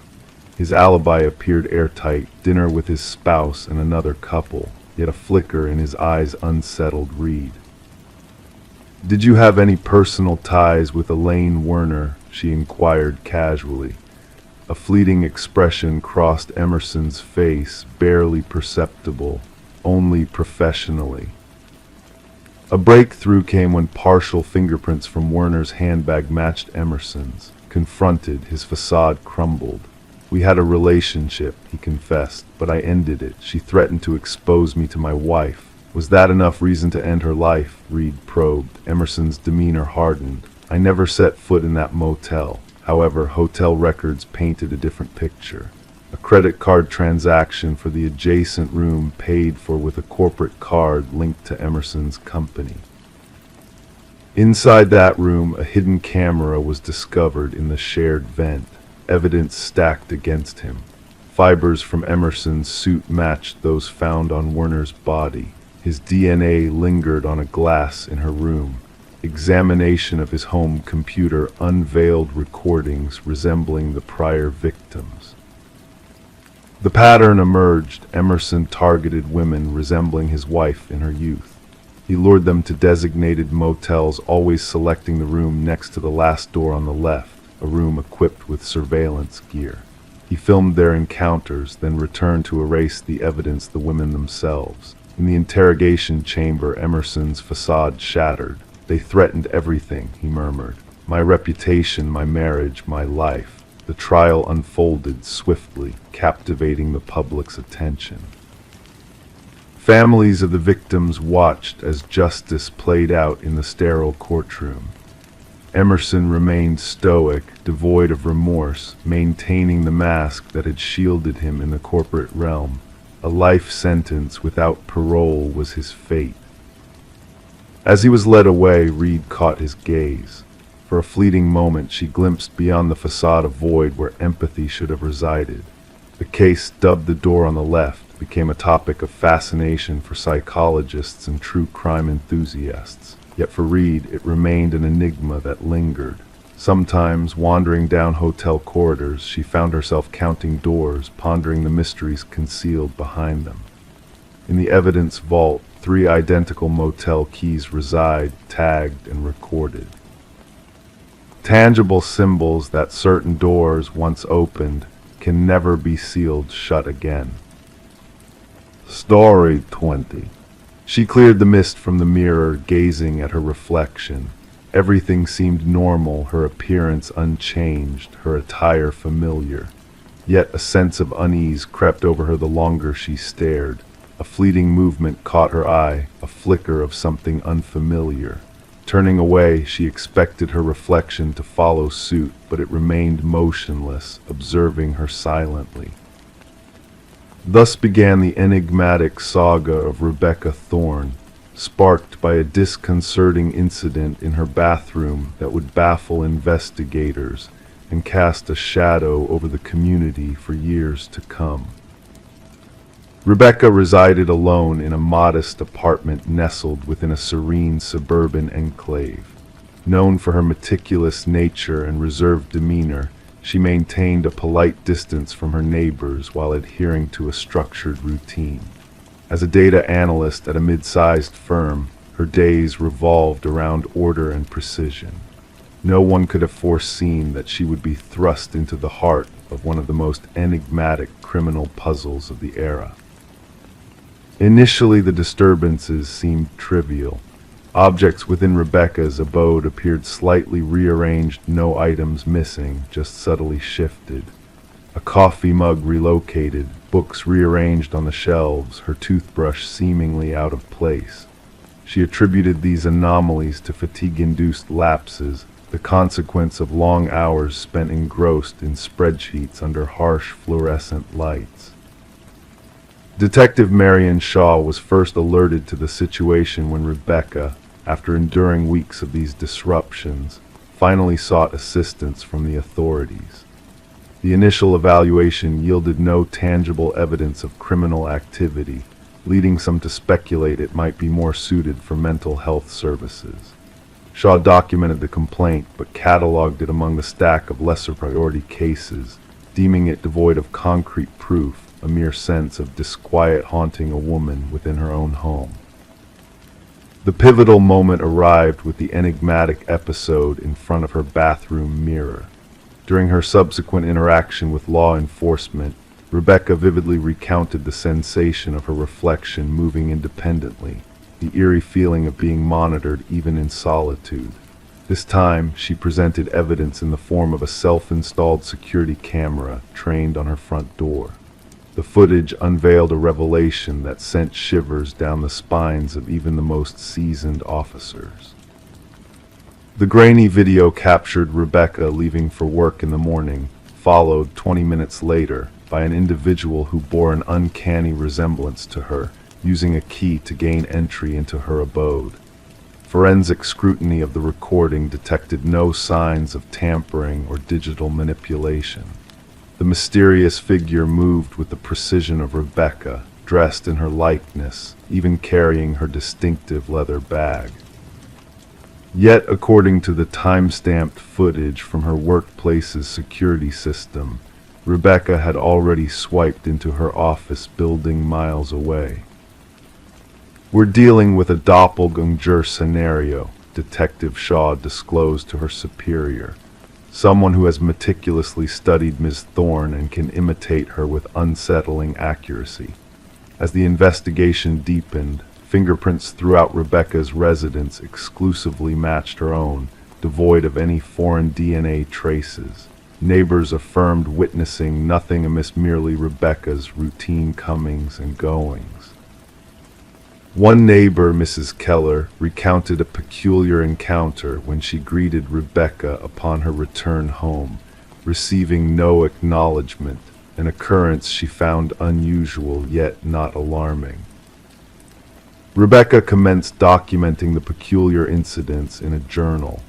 Minor alterations within her dwelling escalated, with food vanishing from her fridge that she hadn't consumed, her computer displaying searches she hadn't initiated, and unsettling selfies on her phone that mirrored her appearance but lacked any recollection of capturing them.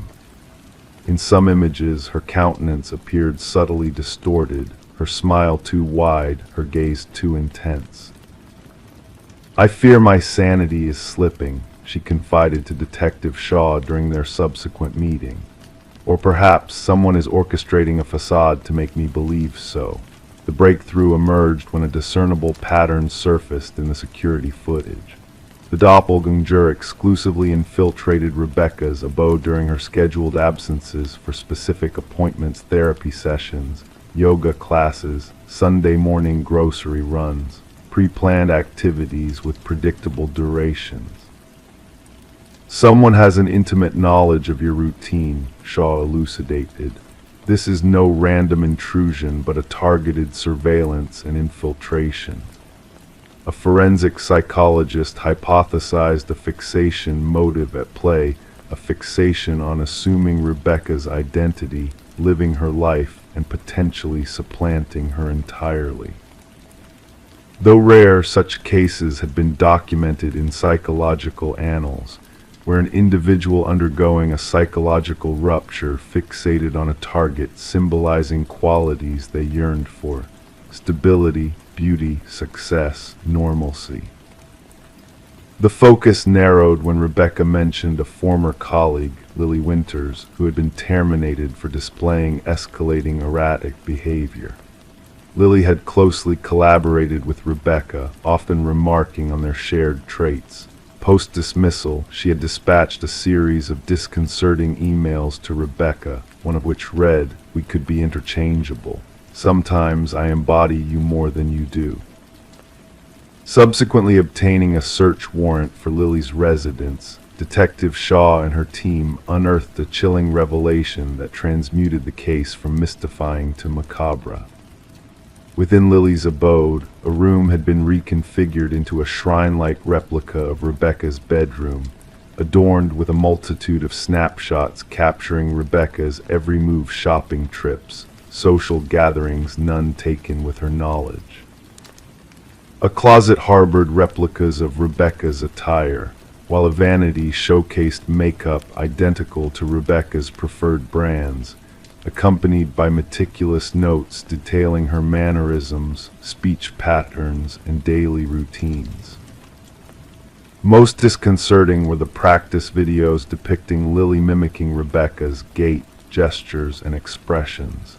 The evolution was palpable: initial attempts clumsy and conspicuous, later iterations nearly indistinguishable from the authentic Rebecca. "She aspired to be me," Rebecca murmured upon confronting the evidence. "She wasn't merely mirroring me, she was erasing my existence." Forensic experts uncovered sophisticated apparatus for duplicating keys and cloning electronic access cards. Lily had orchestrated an intricate system to monitor Rebecca's movements, inclusive of a meticulously annotated calendar forecasting her agenda. What eluded investigators was Lily's endgame. Journals recovered from her residence contained disjointed entries vacillating between first and third person, occasionally addressing Rebecca as both me and her within the same passage. The culminating entry sent shivers down their spines. Soon, only one of us shall prevail. The stronger entity shall endure. Upon the authorities' bid to apprehend Lily, she had vanished without a trace. Her deserted abode hinted at a hasty departure, with open drawers and missing tech devices. A nationwide alert was issued, and Rebecca was ushered into protective custody, relocated to a secure hideaway under perpetual surveillance. For 3 weeks, every locale linked to her past existence underwent vigilant monitoring, yet Lily remained elusive. The enigma took a harrowing turn when a security officer at Rebecca's former workplace reported an anomaly. Despite being on leave and sequestered in a safeguarded sanctuary, Rebecca had purportedly been sighted entering the premises. Subsequent scrutiny of security footage confirmed the unsettling truth: a doppelganger, bearing an identical visage to Rebecca, had utilized a valid ID card to access the edifice, proceeding to her former workstation and perusing her files for 40 minutes before exiting. The implications crystallized a realization dawned that Lily hadn't absconded, but rather executed her gambit. She now inhabited Rebecca's life, assuming her identity while the genuine Rebecca remained concealed. The case lingered as an unsolved enigma. Lily Winters remained at large, and Rebecca Thorne chose not to revert to her prior existence, instead forging a new persona in an undisclosed haven. Detective Shaw preserves a photograph on her desk, a juxtaposition of two strikingly similar women. One embodies Rebecca Thorne, the other personifies Lily Winters. At times, she scrutinizes their countenances, seeking disparities, the subtle nuances that distinguish one from the other. The most chilling aspect Shaw imparts to fledgling detectives is not the capacity for someone to resemble you or sound like you. It's the fervor with which they aspire to assume your identity, to the extent of effacing themselves in the process. Identity transcends mere portrayal. It embodies our most cherished essence, a facet we safeguard vigilantly, and at times its worth is only realized when it is imperiled by another's covetous intent. Story 21. The old Polaroid held secrets within its faded hues, a snapshot frozen in time, capturing a birthday celebration long past. The faces in the photograph smiled warmly, the candles on the cake flickering innocently, nothing out of the ordinary at first glance. Yet as the daughter sifted through the inherited box of memories, she noticed something unsettling. A presence lurking in the background of each picture, a man shrouded in shadow, standing just beyond the glow of the candles. He was not a familiar face, not part of the family gathered in joy. No one could recall him being there, yet in every photo he seemed to draw nearer. Sarah Winters uncovered the collection tucked away in her mother's attic, a simple cardboard box marked "Memories," holding a treasured trove of moments from her childhood. What should have been a comforting discovery turned into the unraveling of a chilling mystery. The first photo revealed the shadowy figure, barely discernible, a silhouette on the periphery during her 7th birthday festivities. In the subsequent snapshots, he crept closer, moving from the edge to the heart of the gathering, unnoticed by all but the camera's lens. Concerned and trembling, Sarah reached out to her father, seeking answers to the enigma haunting the family photos. "Dad, who is this man in the background of all these pictures?" A heavy silence followed her question, broken only by a sharp intake of breath. "What man? There should be no one but family," her father finally replied, his voice tinged with disbelief. Desperate for clarity, Sarah shared digital copies of the eerie Polaroids with her father, prompting a swift and shaken response. "This can't be. We would have seen a stranger."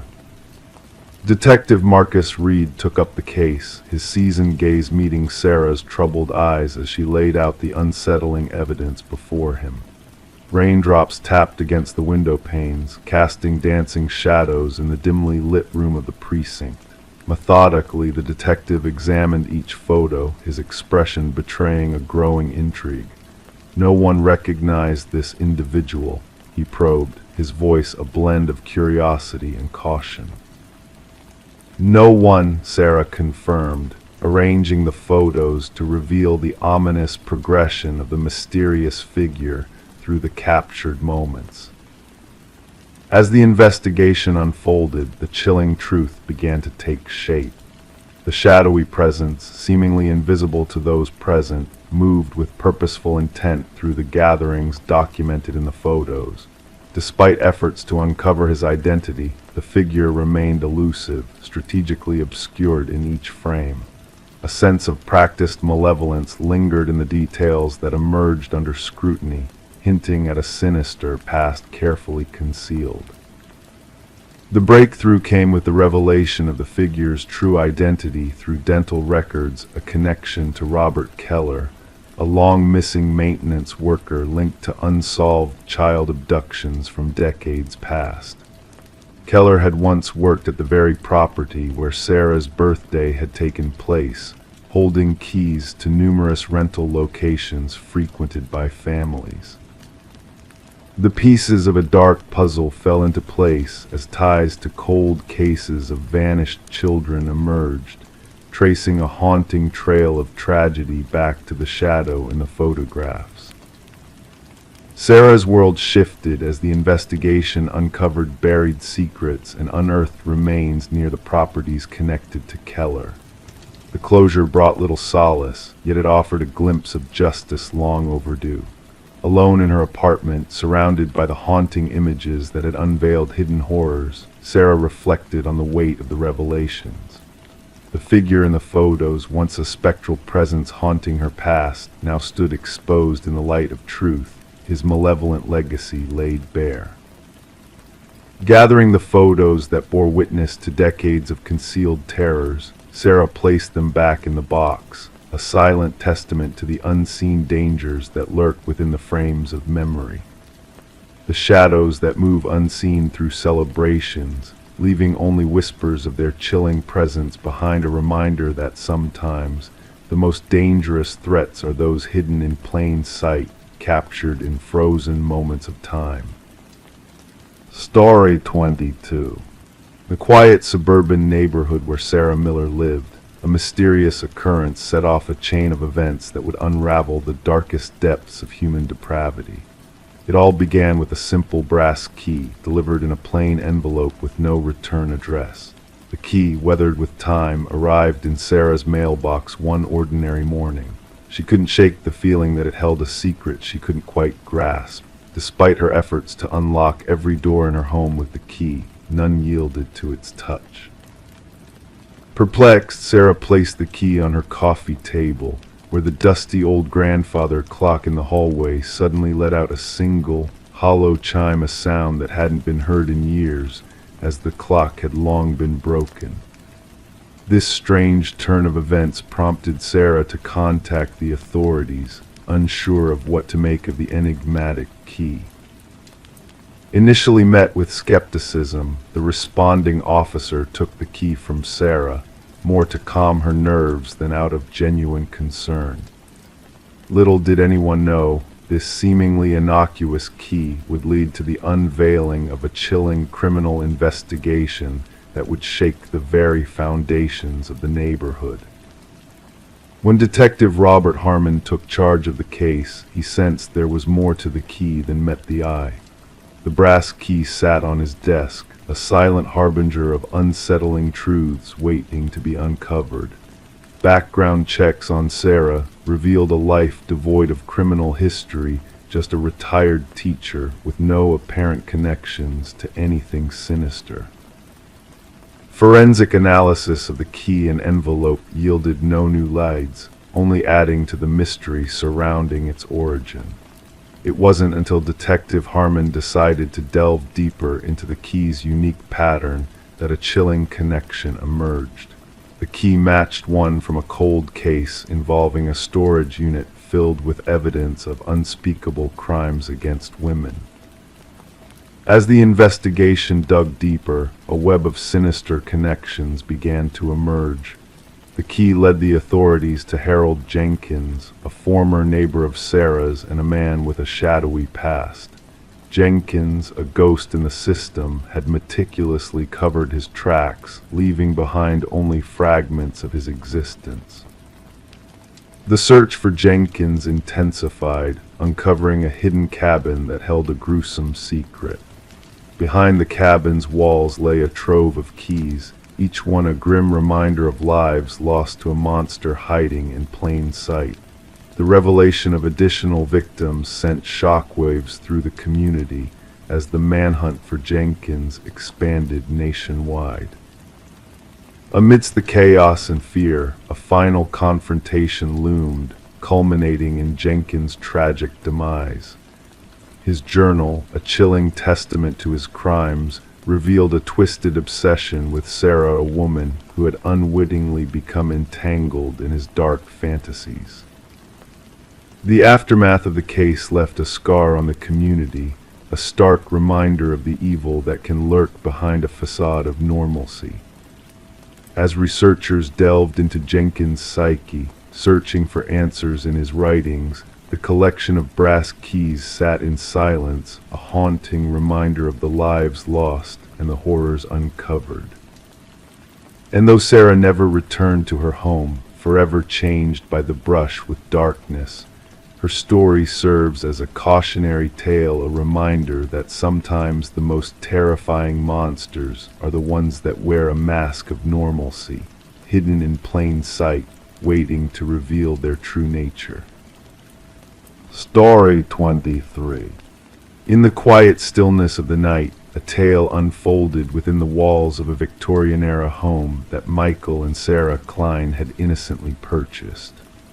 The house, with its intricate woodwork and soaring ceilings, beckoned them with whispers of a bygone era, luring them into a mystery that would unravel their peaceful existence.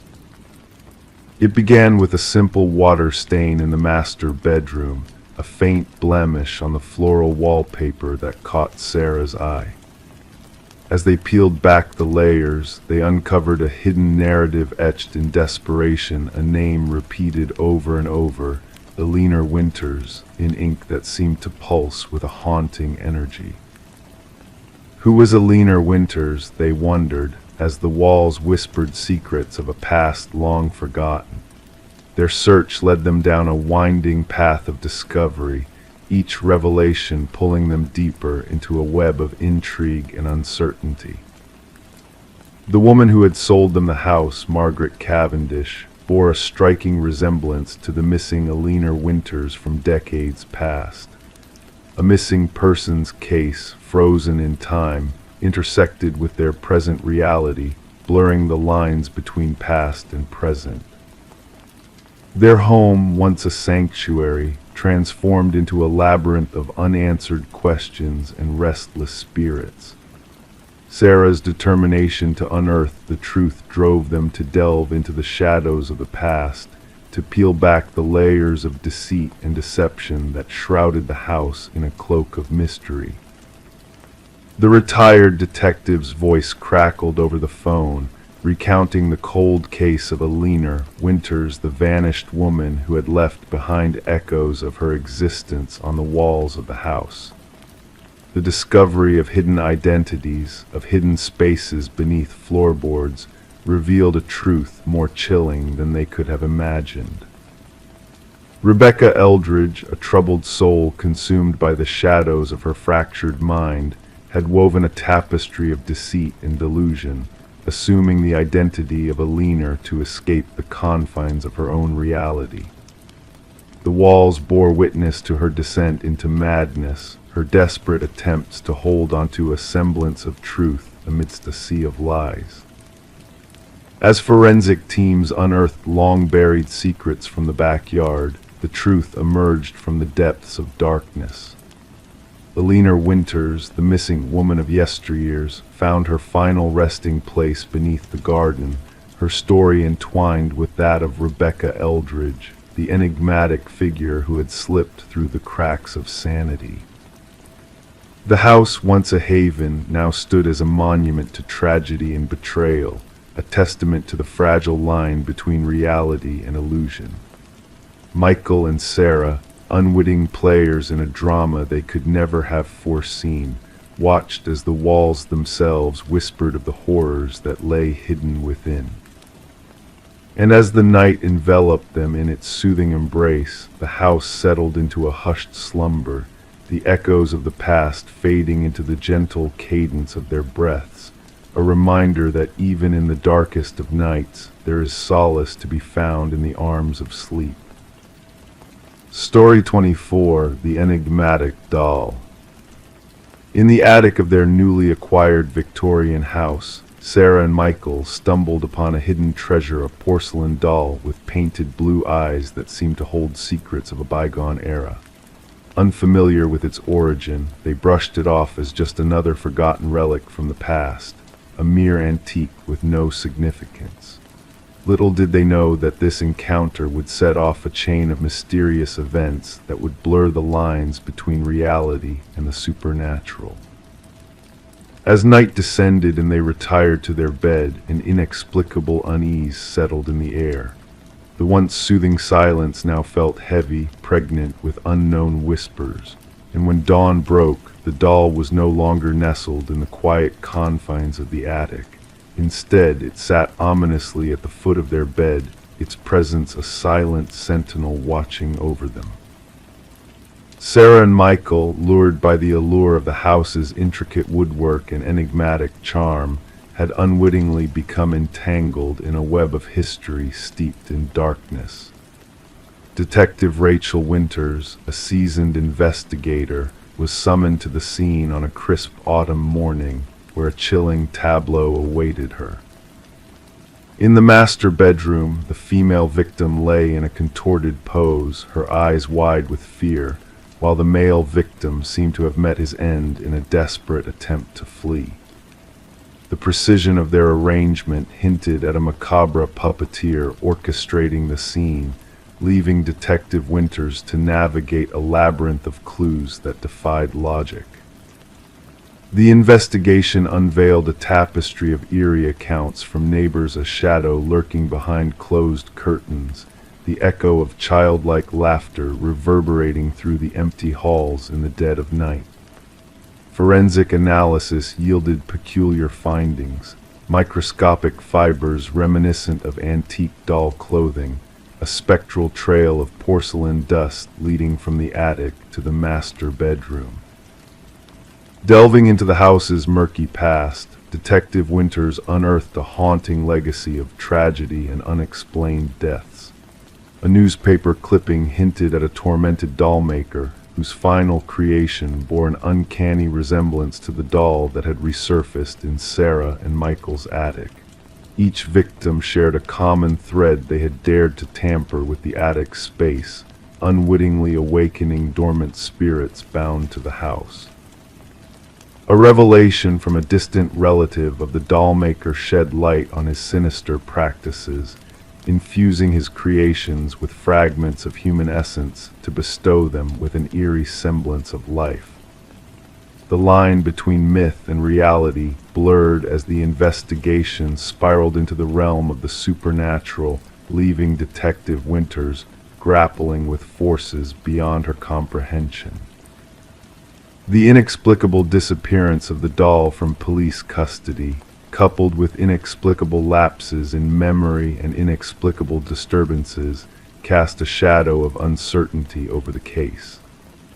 The house changed hands once more, its haunted legacy overshadowing its architectural grandeur, while whispers of the enigmatic doll lingered in the corridors of law enforcement.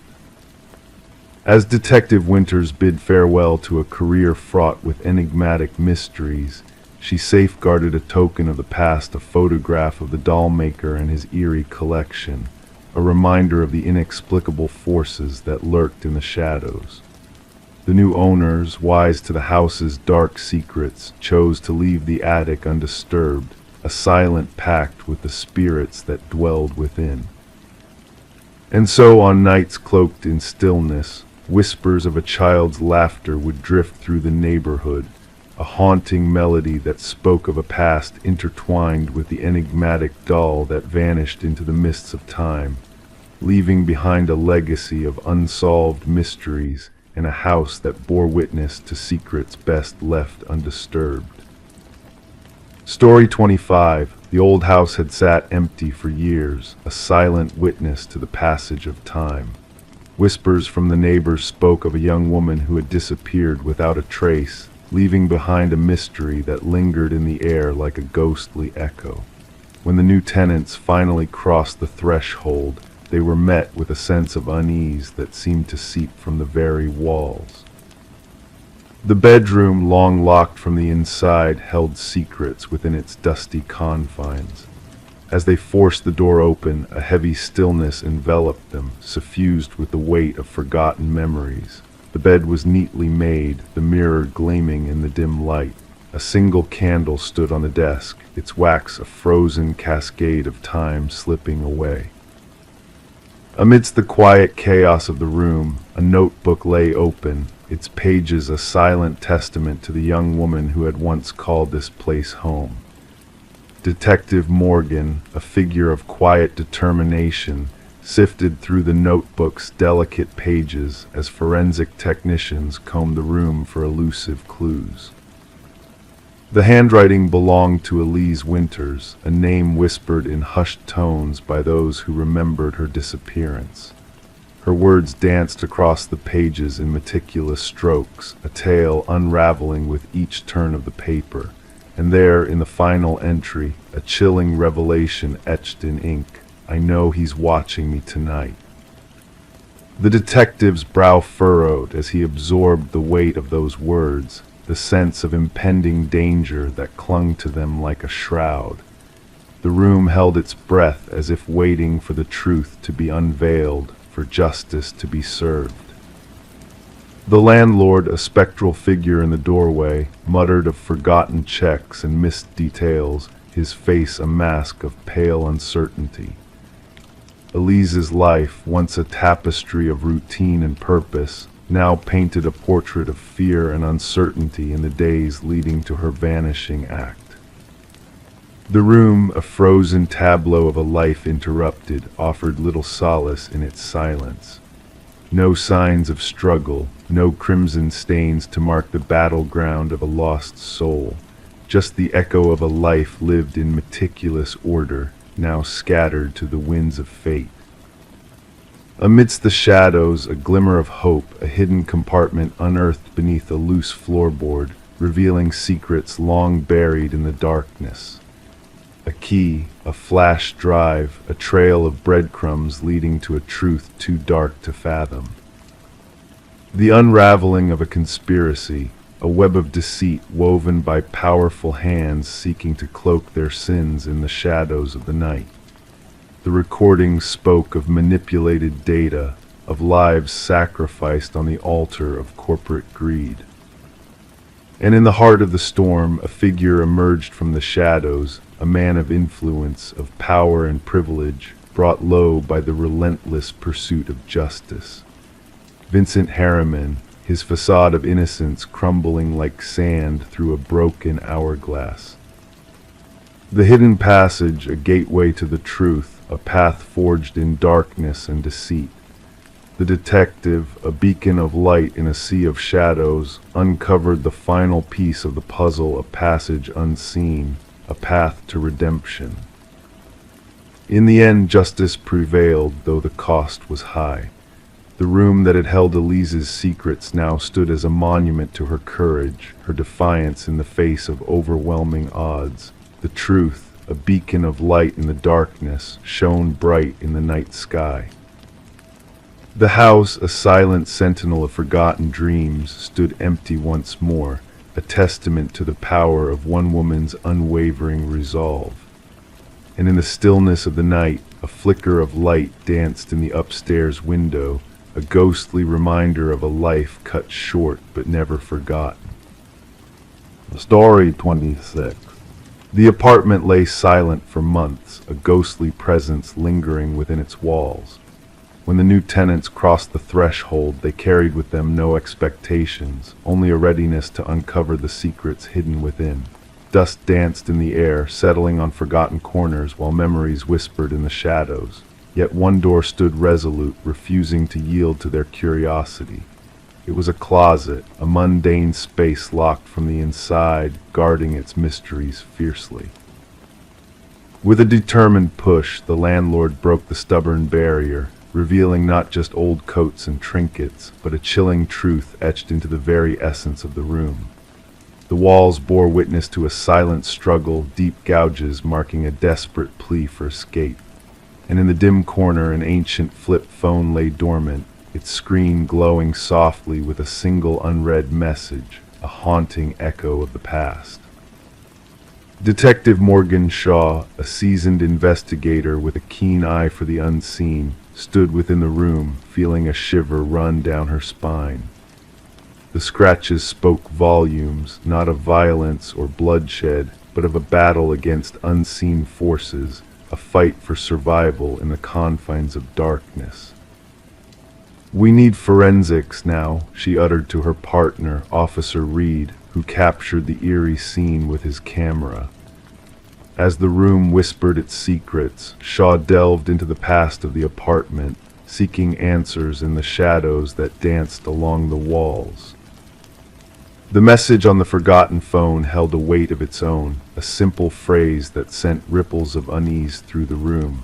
"I know what you did." The landlord, a man of nerves and evasive glances, spoke of a tenant long vanished, leaving behind a trail of unanswered questions and unpaid rent. Forensics unraveled a tale woven in blood and desperation, tracing the remnants of a life interrupted. Emma Caldwell, a name whispered in the winds of the investigation, had vanished without a trace, her existence reduced to haunting scratch marks and unanswered phone calls. The threads of the mystery led Shaw and Reed down a twisted path, uncovering secrets buried deep within the walls of the apartment. A forgotten boyfriend, a shadowy figure in a baseball cap, and the lingering presence of a man long declared dead, all intertwined in a web of deceit and darkness. As the investigation unfolded, a new name emerged from the shadows of the past: Lynette Porter, a missing soul trapped in the clutches of a man consumed by his own twisted desires. Mercer, a ghost in the night, pulled the strings of fate, orchestrating a symphony of suffering in the confines of his dark world.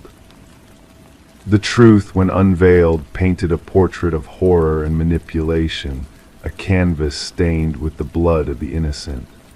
Mercer's depravity knew no bounds, his thirst for control driving him to unspeakable acts of cruelty and torment. In the end, justice prevailed, though the scars of the past lingered like shadows in the night. Mercer, the puppeteer of pain, faced his reckoning, his facade of calm crumbling in the face of his own twisted legacy. As the gavel fell, sealing his fate, a whisper of sunlight danced through the courtroom, a promise of redemption for those who had suffered in the darkness. And Detective Shaw, keeper of the lost souls, bore witness to the resilience of the human spirit, a beacon of hope in a world haunted by shadows. Story 27, the aged apartment exuded a sense of history, its walls steeped in memories whispered through time. The heating system emitted a low, rhythmic groan, the pipes occasionally rattling in a familiar tune. It was all part of the building's ancient melody, or so she tried to convince herself. Yet on that fateful night, as she lay in bed, a faint voice, almost imperceptible, wafted through the vents like a ghostly echo. It wasn't the typical background noise of neighbors conversing. It was a soft whisper, calling out her name with eerie clarity. Intrigued and unnerved, she leaned closer, pressing her ear against the cold metal grate, her heart quickening its pace. A sudden gust of icy air brushed against her cheek, carrying with it a playful yet chilling message. "I know you're listening." Detective Morgan Shaw found herself standing in the heart of the empty apartment, a sense of unease settling over her as she focused on the rusted vent cover that had been forcibly removed from the wall. The forensics team moved around her with precision, capturing every detail of the haunting scene with their cameras clicking in the background. The missing woman, Alina Reeves, had vanished without a trace for a week, until a foul odor finally drew attention to her absence. What they uncovered within the ventilation system defied all logic. Reports of voices heard through the vents, Officer Patel recited from his notes. The building management dismissed her claims as mere quirks of an old heating system. Shaw knelt beside the vent, observing the deep scratches etched around its edges. These marks were not from any tool but seemed desperate, as if someone trapped inside had clawed frantically, seeking escape. The realization sent shivers down Shaw's spine. Alina had been a beloved figure, a kindergarten teacher known for her nurturing spirit and vibrant houseplants that continued to thrive by her windowsill.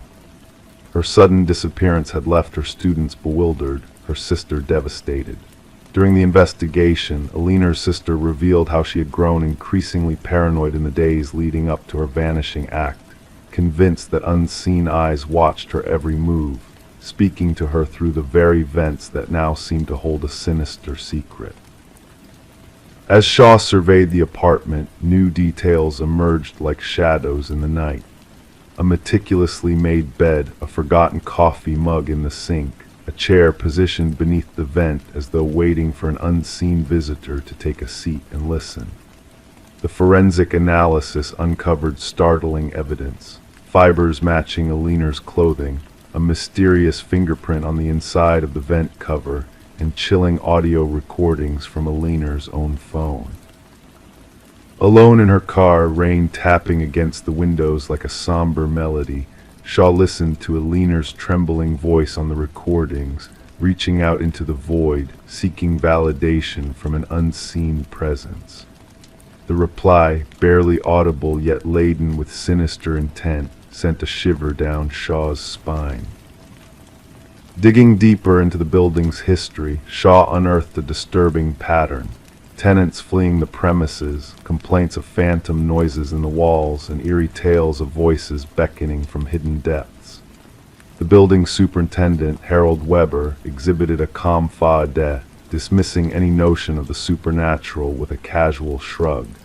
But his demeanor shifted when questioned about the previous occupants of apartment 4B, hinting at a darker truth lurking beneath his composed exterior. The investigation took a chilling turn when a concealed access panel was discovered in Alina's bathroom, leading to a narrow maintenance passage threading its way through the walls and connecting to the building's ventilation system. Inside this clandestine space lay a trove of belongings, a silent testament to a voyeuristic presence that had lurked in the shadows, watching, waiting, whispering. A search of Weber's apartment unveiled a meticulously organized collection of audio recordings, photographs, and journals detailing his obsession with Alina and previous tenants. The pieces fell into place, revealing a twisted narrative of a man who had made the walls his confidants, his victims unwitting participants in his macabre play. Weber's arrest was met with eerie compliance, his cryptic words hinting at a deeper bond between him and the building itself. The truth unfurled like a dark tapestry, exposing the lengths to which a predator would go to satisfy his insatiable craving for control and intimacy. As the trial unfolded, the chilling details of Weber's meticulously planned web of deceit and manipulation came to light. His delusions of symbiosis with the building clashed with the stark reality of his crimes, leading to a swift and unanimous verdict of guilt. In the aftermath, the apartment building stood in silent testimony to the horrors that had transpired within its walls. Despite attempts at renovation and renewal, a lingering sense of dread clung to the air, whispers of the past echoing through the vents, reminding all who dared to listen that some secrets were never meant to be unearthed. The building's legacy endured, a haunting reminder of the darkness that dwelled within its confines, waiting to ensnare the unwary in its chilling embrace.